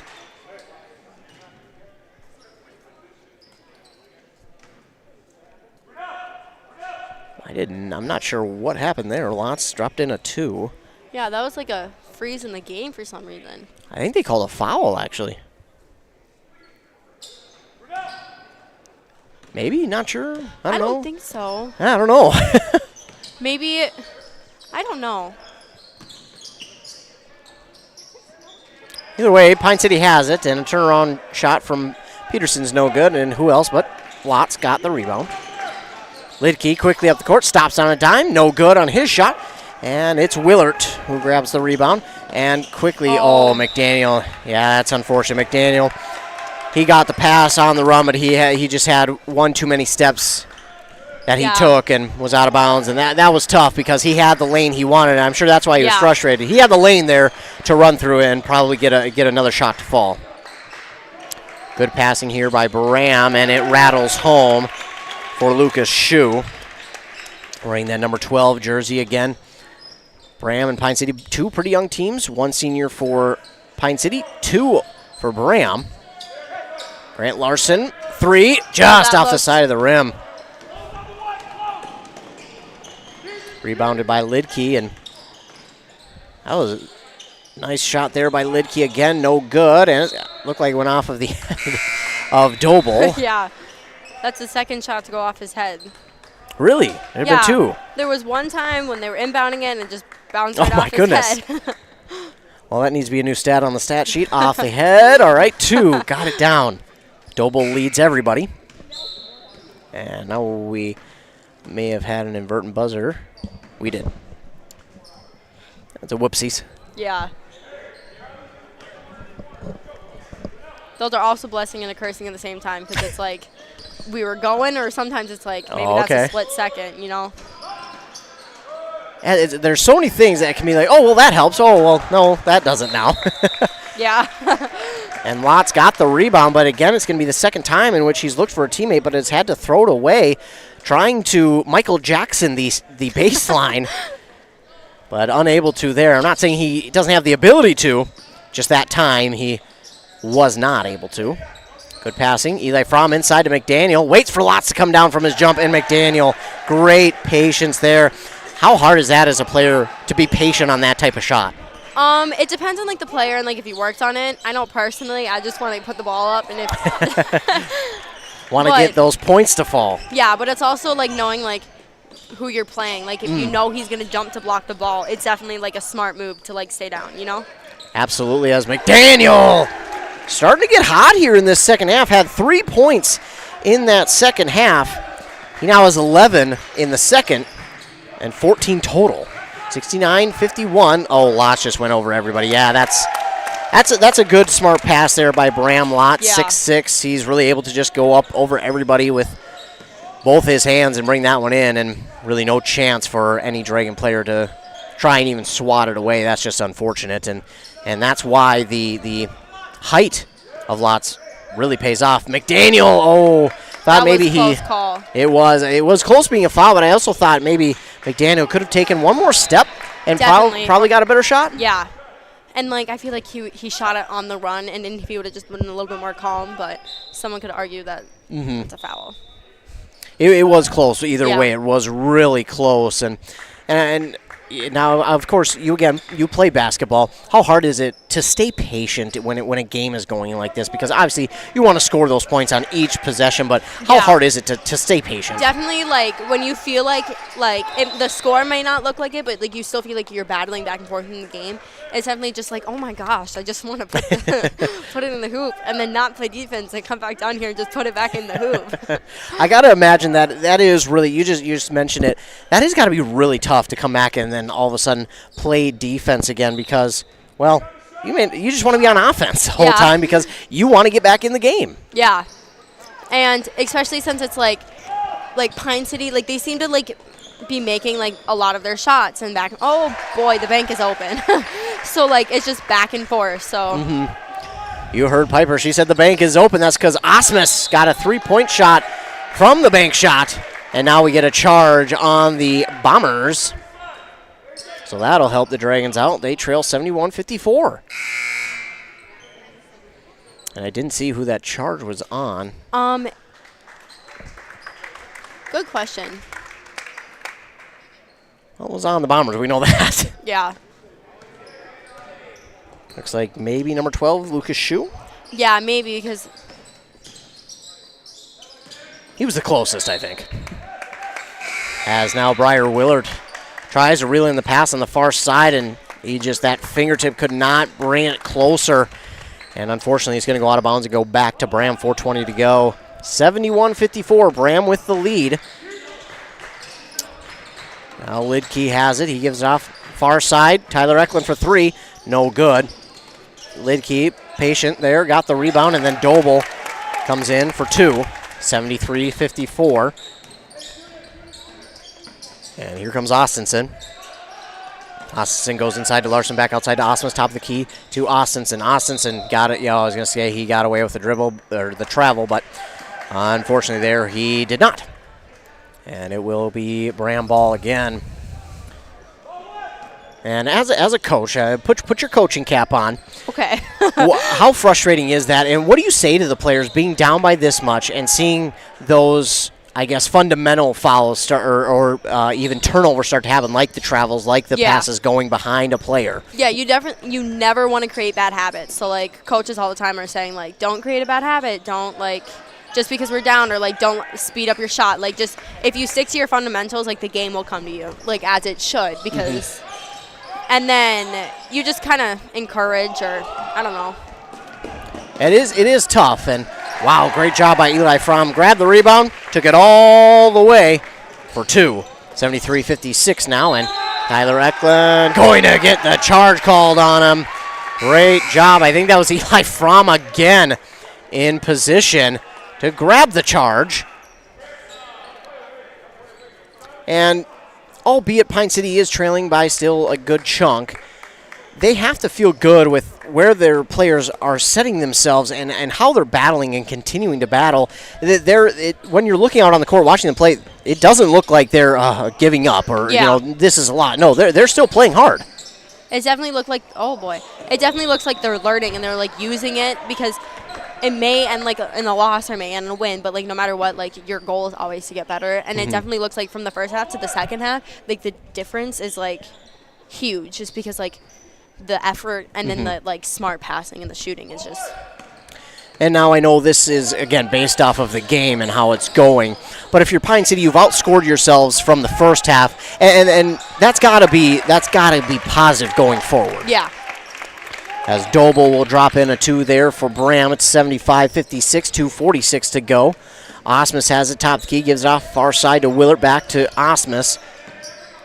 Now inside to Milliman, outside Grant Larson. Oh, again, look good. No good on the shot, though. Fromm grabs the rebound and drops it in for 2. Fromm has he didn't get a ton of playing time in that first half, but here in the second half, he's really turned it on.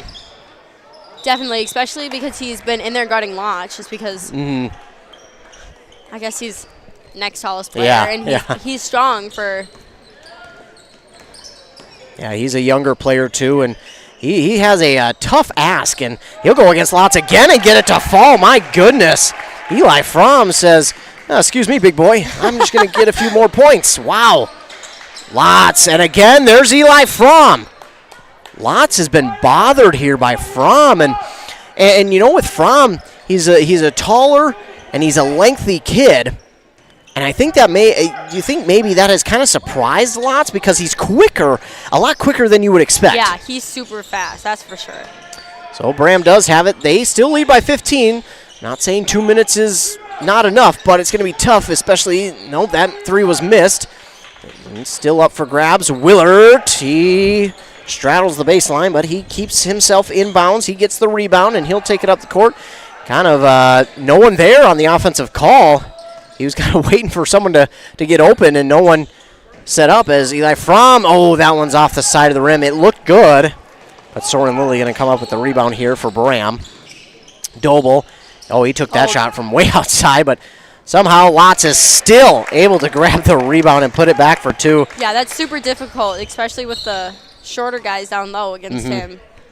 As we'll get a timeout, we'll get some of the younger players in. Number 2, 14, and 41. As I will try and keep up with who those are. Number 2 is going to be Grant Sklozacek. Try my best. Then we got number 14, Tanner Fix. We'll get the younger players for Braham in as well. And 41, Ashton Moore. Promise you I'm not going to be able to keep up, but I'll do my best. And let's see. So we got 0, 15, 25. Did they get a whole new 5 out there? Looks like they did. So we will try and do our best to get the correct name to player, or number to player rather. Because we do got 0, 15, 25, and I believe 35. I'll get you those names in just a moment. But Milliman, he'll give it off to Grant Larson on the near side. Oh, another one that looked good, just off the mark, and that's Belden with it. He'll take it the distance. He'll drop it in for 2. So number 0 is Eric Duvernay.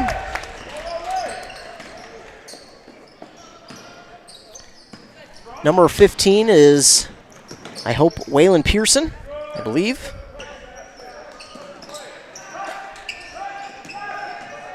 That rebound there by Milliman on the far side. And then number 25 is going to be Dominic Null.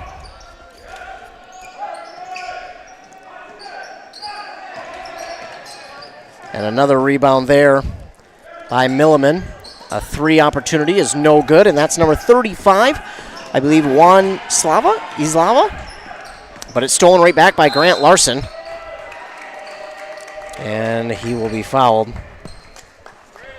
I hope I'm pronouncing that last name right. Juan Islava? Isalva? It's one of those. I apologize. We're going to call him Juan. So as not to continue to botch that last name. First shot is up and no good by Grant Larson.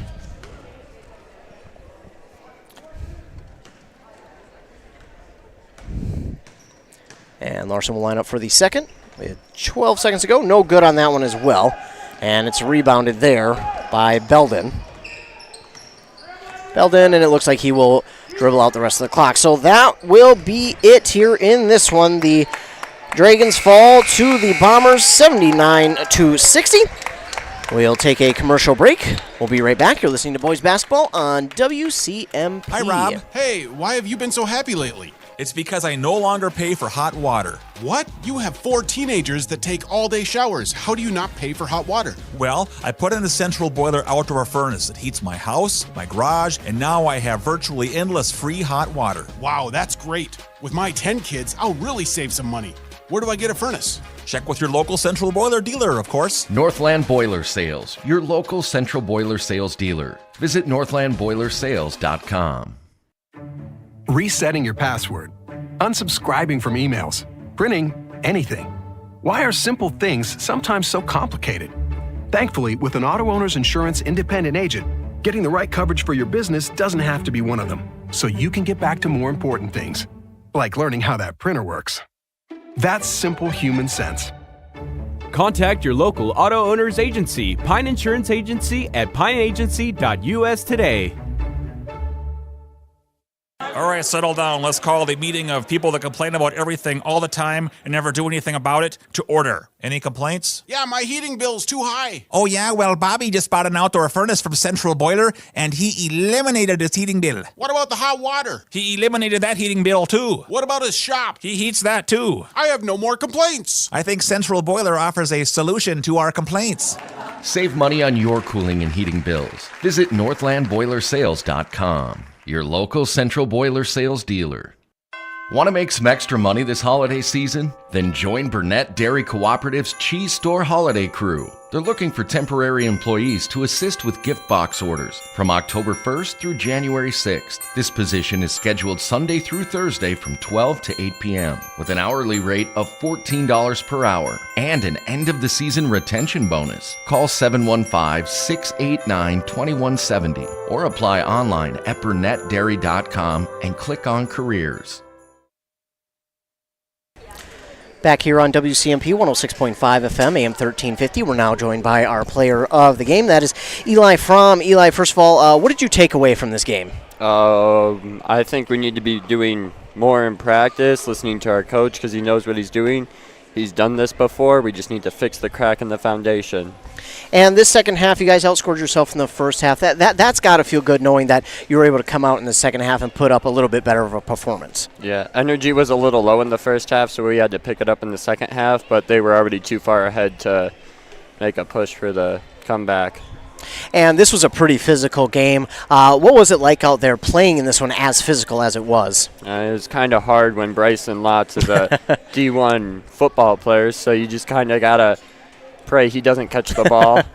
Well, you seem to match up pretty well with him, though, as the other guys had to, unfortunately, foul out. But you seem like you did a really good job, and you really showed up here in this second half. But, again, battling a guy like that as a team, how hard is that to make sure that he doesn't get the ball, but also to not be afraid of driving in on a guy who is as big as Lotz is?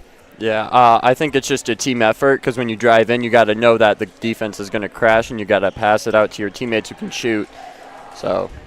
And, of course, this one a tough one, but a conference game. And how important is it to play well, whether it's the first or second half or throughout the game? How important is it to play well and then take that going forward? I think it's pretty important because you can see what happens when you don't play a full half because the other team just breaks away and we kind of struggle. Absolutely. Well, thank you so much for joining me, and good luck going forward. Thank you.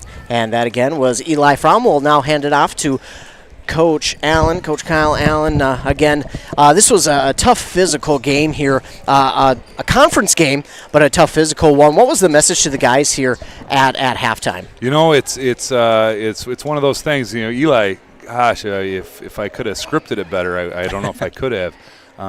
You know, we had that big lull in the end of the second half of the first half, and we talk a lot about where our motor is. We want our motor to be in the back. We want the engine of our system is defense and rebounding. And tonight, especially in the first half, I thought the engine was the offensive end, which is great when shots are going in. And when they don't, you have a stalled boat in the middle of the lake, and that's what it felt like. When you can rely, when your motor is going to be the defense and rebounding, and you can take pride in that, and you can have that as a consistent factor in what you do, and you can draw from that, that's a consistency that you can control. No kid ever goes out and tries to miss a shot. No one ever goes out and says, well, I think I'm going to throw this one and then the other side of the gym. And so we know that we're not trying to miss shots, but we want to be able to draw our energy from the defensive end, from the rebounding end, and I thought we did that really well right away, and I thought that showed, and then I thought we fell into that trap of we're going to rely on our shot, we're going to rely on the offensive end, that's going to be our energy, and so when shots stopped falling, we saw that the defensive end lacked some energy, and then the bench lacked some energy. So again, this is an unexperienced team. It's okay.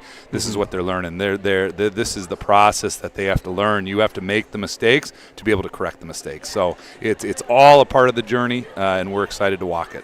Absolutely, and you dealt with a big guy on the court here tonight in Bryson Lotz. Obviously, you don't specifically game plan around just one player, but obviously there had to be a little bit going into that, and it seemed like you did pretty well with seemingly three guys and Eli Fromm coming in at the very end of the game and doing his part against it. How tough is that to try and tell the guys, hey, you got to watch out for him, but also don't worry just about him? Well, and you think about it, I mean, how many kids have touched this floor, even in my career, that can say they're Division I scholarship basketball or scholarship athletes on the boys' side? I mean, it's just there has not been that many. I mean, that is such a feat. That is such an accomplishment. You know, hats off to him, hats off to Braham, hats off to their coaching staff, his family. I mean, that is just an unbelievable accomplishment. And so, you know, he could be a Division I, fill in the blank. If you're a Division I athlete, you can play whatever the sport is. And so, again, when you have someone of that size with that nimble of feet, and that's why he's getting recruited to play Division I football, because he's a big guy who can move and control his body. So, you know, our guys were up for the challenge. Again, it's kind of crazy because this is a kid that they've been playing against for their whole lives. You know, Bryson came up to me before the game and said, I think I played my first game in here in third grade. Wow. You know, just as a youth kid and coming in over and playing. So it's just one of those awesome things to see a kid in the area grow up and be able to achieve something that monumentous. Absolutely, and you previously just talked about the energy. It looked like there was a few miscommunications out on the court for where would have been some open shots potentially or open lanes for the offense. How tough is that as a coach to realize things that happen, but to make sure that the guys on the bench are out on the court are realizing, hey, it's okay, get back on defense and then get back on offense. Yeah, and that's just it. It's like move, you know, it's next play mentality, move on. Again, no one tried to throw it away. No one tried to have the turnover. And so we are harping on the defensive concepts, the rebounding, because those are the things that lead to the offensive end. When you're feeling good on the defensive end, you're going to feel better on the offensive end, and things just happen to flow better. So we really try purposely to have the energy flow from that direction because it is more consistent and reliable for us. And we talk about, again, inexperienced this group is, but we talk about how, again, this team is continuing to grow as the season goes along. You only have the one senior, Matt Blake. Well, how have you been impressed as this team has grown from the beginning of the season to now? I know we're not quite yet to the middle part of the season, but just looking at this team's growth from the beginning of the first practice to now. Yeah, and you know, a big part of it is where we started, and we were really at peace with where we started. We looked at it, we were really honest with ourselves, and we were honest with why we were where we at and where we were at. And so, like, you know, you take two guys like a Jace Peterson and a Charlie. You know, Charlie Awesomeness, this is his fourth year on varsity. Jace Peterson's been in the JV varsity, practice since he was in 8th grade. So those are two guys that are in their 4th year with me, and that's hard. I'm hard to be around. I know that. I'm around me all the time. So, like, they have felt that success of what the program has done and can do. So there's those are the guys that we're counting on to kind of lead the guys into where we're going because they've been there and they've seen it and they felt it. So we started, again, coming into this season, we knew where we were at, where we had a good idea where we were at, and so our job is to build from there. There's no point in dwelling on where you're at. We know where we're at. We see that, and so we have to build from that. So again, we're taking steps in the positive direction. It's not where we want it to be. It's not where it's going to be, but it is. We are farther down the road today than we were 2 months ago. So that is the positive, and that's the beauty of good or bad of having only one senior, that we get to walk this journey for at least 2 years with this group.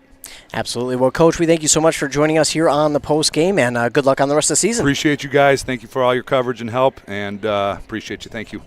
Absolutely. That, again, was head coach Kyle Allen. The Dragons fall here to the Braham Bombers in this Great River Conference game, 79-60, and we are now joined again by Piper Metling. And Metling, I'm going to give you the mic. Give us your impressions on this game here for both squads. Of course, Pine City falls to 1-9, Braham to 7-4. So if you're both sides, again, put your coaching cap on. What do you take away, and what do you tell the team going forward? Well, definitely to start off, Pine City started off very strong. Like, they had the lead for like a couple minutes, and they started off really well with shooting around the threes. But then once they got into their slump, and then they got into their like fouling, and then I feel like they got very down on themselves. And then during the second half, when they started to like move the ball around, pass it, like obviously like you can't have a perfect game of basketball. There's got to be a mistake somewhere. But as they were like passing it around, as they were making it, and like taking away opportunities, especially for the smaller guards who were just going in and just attacking the hoop, then it's turned into like a big game because we got to foul trouble, and there was just people who were out, and then it just got into like a little bit tougher situation for taking away lots. But I feel like definitely Pine City like grew from the first half and realized what was open and what wasn't, and what they could do and couldn't. Absolutely, and we talked to Coach about it too. Just going forward. It's a tough year. This is kind of new for Pine City Dragons because this is a year kind of similar to last year where it's a brand new starting five. This boys team hasn't really seen a turnover like this in some time. They've had a lot of the same starting guys or guys who have continually the 3-4 guys who have played varsity year in and year out. But this is kind of a brand new season where there's not a lot of guys on this squad who have played or had a ton of varsity minutes. Osmus is really the only guy who has, so it is in that aspect of it kind of a younger team, an inexperienced team. But I gotta imagine that when they watch back on the tape, obviously it's a loss, it's still going to sting, but they got to be really encouraged by what they saw from themselves in the second half, scoring 35 points. Yes, it must have, like, it's definitely a difference from scoring, like, I think 25 to 35, and, like, seeing like they were getting open shots, they were getting like layups, they were getting like the turnovers were less, like they were out rebounding. I don't know if they're out rebounding, but rebounding. yes. But like they were being more aggressive, but like at the same time not getting to 7, 8, 9, 10 fouls for the team. Like I feel like they definitely knew, like they realized, like I feel like they were like jittery because coming back first game from break, first game of the new year. It's always hard to come back from that, too. Absolutely. And you mentioned fouls. They literally cut their fouls in half here in the second with 6 to make a total of 18 here in the entire game. So that is definitely encouraging. Sadly, they did see one of their guys go out. That is Austin Wiener with the fouls. McDaniel had a rest there for the last part, and Eli Fromm really stepped up. And I thought it was right that we saw him after the game as our player of the game. 11 points, you're not going to look at those 11 points as, oh my gosh, it's game-changing. But those 11 points came nearly all in the second half. He had 8 of those 11 in the second half. He had 4 rebounds and a steal and only 1 foul, and that's coming off the bench. And how big is that for a team, for a player to come off the bench and give you that type of production, especially against a guy like Lotz? Yeah, it's definitely like a motivator, like because he obviously gets a lot of playing time, but like still coming off the bench, not like being expected to be one of the starting 5 who's expected to like create. It's just really cool, and like to see someone come off the bench and like do so well and like take over the game for like a couple minutes just themselves, because like it was like every possession he was touching the ball, like he was rebounding. So as we take a look at our final stats here in this one, leading the way for Braham was Tyler Eklund with 21 points, followed by Bryson Lotz with 18. He had 13 in the second half. And then 12 for Soren Lilly, total 11 for Garrett Lidke, 10 for Tanner Doble, and then we had 4 for Lucas Shue, 3 for Logan Lenez, and 2 for Elia Belden. Leading the way, of course, rebound-wise was no surprise. Bryson Lotz with 20, he had a double-double here today. They went 11 for 17 from the free throw line, 2 for 3 in the second, 9 for 14 in the first. They had 11 total steals, 4 in the first, 7 in the second, 2 blocks, and 7 total team fouls. As a team, I can't imagine that's real easy to keep up, is playing such a clean game. Only 17 fouls. Of course, Pine City had nearly double that in the first half. So how hard is that to continue that going forward, but also not get off the gas being aggressive? I feel like, especially for Pine City, they're super high. Like, they want to shoot threes. Like, they shoot threes. So it definitely helped that they weren't, like, driving as much and, like trying to attack the basket as much as like some other teams. So you also take that into consideration.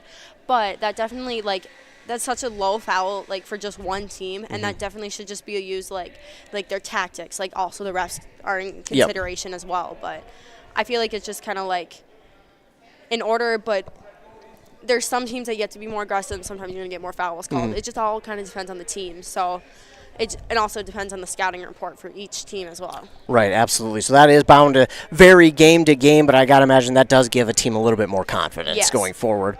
As we take a look at the stats for Pine City, leading the way for them was Charlie Osmus with 16, 14 for Sawyer McDaniel, then 11 for Eli Fromm, 7 for A.J. Austinson, 5 for Austin Wiener, 4 for Jace Peterson, and 3 for Briar Willard. Then leading them rebound-wise with 9 was Willard, 6 for Wiener, 4 for both Peterson and Fromm. They went 4 for 9 on the game in free throws, 2 for 2 in the first half, 2 for 7 in the second. They had 8 total steals, 5 in the first, 3 in the second, and 18 total team fouls. Like we said, they cut them in half in the second, which is definitely encouraging. But final here in this one is 79-60. And Piper, we will take a look at our Embrace Orthodontics scoreboard with that 79-60 score. Embrace Orthodontics. Leave with a smile you will embrace forever. Find out more at embracemn.com. Embrace Orthodontics. Your customized smile journey starts with a free consultation. The team at Embrace Orthodontics wants to make your journey as seamless and convenient as possible. Custom Light Force braces, Invisalign, and clear aligners. Find out more at embraceorthodontics.com. Embrace Orthodontics. They will do all the insurance heavy lifting for you, and if you don't have insurance, ask about financing options. They will find a plan to fit your budget. EmbraceOrthodontics.com. Thank you so much, as the Dragons do fall here in this one, 79-60 to Braham, as we go ahead and take a look at both of their schedules coming up for Pine City. I do believe that is it for this week. Next week, they will be on the road for 3 games. They will have 2 games next week, but they'll be on the road for 3 games straight. It'll be Rush City on the road next Tuesday, then on Friday, 2 East Central. That should be a fun one. That's always a rivalry game. Then they'll be up in Isle to play against Mille Lacs the following Tuesday, January 16th, before they get to return home finally on that Thursday, January 18th, against Hinckley Finlayson before going back on the road one more time. Looking at this schedule here, Piper, for the next, looks to be about 10 games. I'd say about 7-8 of them are on the road. How difficult is that for a team like Pine City that is so young and inexperienced to be on the road and away from your home court? It's definitely difficult because, one, the fans. You never know how the fans are going. And I know the program does morning lifts in the morning. They're super dedicated to not only getting better at the game but getting stronger. So it just is difficult for sleep and trying to stay healthy and trying to stay caught up in schoolwork. So it's definitely going to be a struggle for that. But it's always fun to play in new places as well. Absolutely. As we take a look at Braham, who will also be on the road for the next 2 next week, Tuesday and Thursday, at Ogilvie and then at Malacca before returning home for 2 the following Tuesday and Thursday versus Hinckley Finlayson and Rush City. So a ton of conference matchups coming up here for both of these squads here between the next 4 games in the next 2 weeks. Taking a look at our website, broadcast-wise, coming up tomorrow, we'll have more coming your way as the girls. Piper, you'll be over in Braham tomorrow night. That's going to be a pretty good game. Braham right now ranked number 4th in the state for Class A. You guys are having a really good year as well.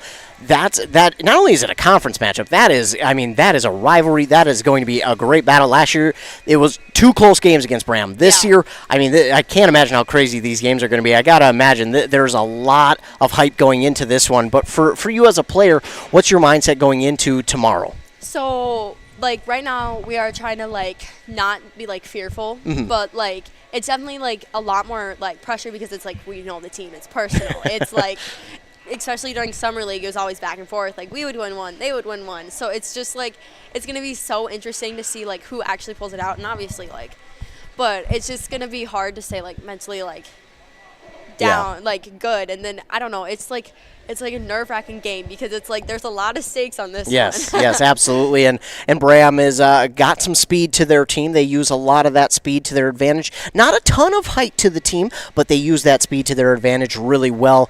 Of course, you guys led by your 3 seniors, but team-wise, going into that one, what have you guys been talking about? Obviously, this is probably one that you guys have had circled for a while. Yeah. But what is team-wise? What have you guys been talking about, and how do you make sure, or what has Coach Judd been saying to make sure you guys are kind of staying grounded, like you said? It's definitely been like a lot of information thrown at us the past couple days, but one is like huge is like defense and rebounding because they crash the boards. Like all their little guards are in there, and it's just like watching back on film, it's like I didn't even realize that you were out. It's just like, and also like their press is like super mentally tough. So it's just kind of like we just have to stay mentally like strong and like not get down because we're both gonna go on runs. Like the teams are going to, and it's just whoever Judd said whoever like rebounds and stays out of foul trouble is basically gonna pull it through the roof. So. Yeah, absolutely. And sadly, I will not be on that one, so Adam Hefty will be on that call. That should be a great one. I can't wait for that one to come back here to Pine City, and Pine City will host Braham not too long from actually this Friday. I believe it's only a couple of weeks before you welcome them back in. February 1st. Wow, so yeah, it's coming up pretty darn quick here as the games across our airwaves have concluded. It looks like we will have Braham, who defeats East Central tonight 69-17. I am not so sure of the Pine City score. Looks like after 2 they were tied at 1 in that girls game, but right now it looks like they are on post game, so I'm not real sure who won that game. We'll keep you up to date on that, but either way, here in this one, Pine City falls 79-60 to the Braham Bombers. Of course, don't forget to stay tuned tomorrow over on KBEK. We'll have North Branch, their doubleheader against Chisago Lakes. I'll be on that call, while Adam Hefty gets to call the Braham Pine City game. Again, tune into both. I encourage you to tune into both, but don't forget, I will try to keep you updated on both. That Pine City Braham game, I can't stress enough how big that is going to be. That means a lot, I'm sure, for your team because, again, QRF-wise, ranking-wise, and just pride is on the line for that one. So be sure to tune into that one. Also, you can find our broadcast schedule on our website, WCMPradio.com, KBK.com. Want to thank all of you for tuning in here tonight. Thanks so much for tuning in. I want to thank all of our fine sponsors who sponsor this and every other broadcast that we do. Thank you so much. Of course, don't forget to tune in to our websites or the morning shows, in fact, on KBEK with Rockin' Robin Riley, 95.5 FM, 7:30 and 8:30. Then over on 100.9 FM. With Joshua Miron at 7:45 and 8:45. We'll talk local sports, this game, all the other games in our area, plus regional and national sports as well. Stay tuned to our websites, WCPRadio.com, KBK.com, for sports updates, for game recaps, breaking news, as well as our Facebook pages, and at WCMP Radio on Twitter, or I guess it's X now. I still call it Twitter, but I guess it's X now technically. But either way, stay tuned for all your local sports. And, of course, we'll be back on the airwaves tomorrow with 2 great games. Well, technically 3 because it's a doubleheader, but 3 great games on the airwaves, so be sure to tune back in tomorrow. Piper, I want to thank you so much here for joining me here this evening. It was a pleasure to have you out here and call this game. Your final thoughts on this game and how to feel to be on air? I don't know. At first I was really awkward, and then it just kind of felt like natural because we're just kind of talking about basketball. But the game, like, I feel like it definitely was a big learning. It looks really strong. Like, the boys started out really strong, and then the second half, I feel like you can definitely see the changes. So yeah, absolutely. And once again, Piper, thank you so much for joining us here this evening. I'm sure we might see her back out here. We'll see. But thank you so much to her. Thanks to all of you once again for tuning in. Thanks to all the fine sponsors. Remember to be kind to everybody. You never know what someone is going through, and your kindness can make their day.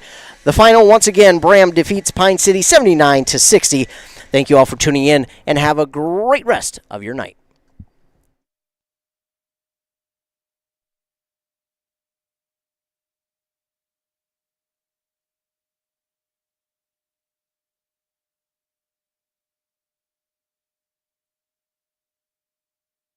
The final, once again, Braham defeats Pine City 79-60.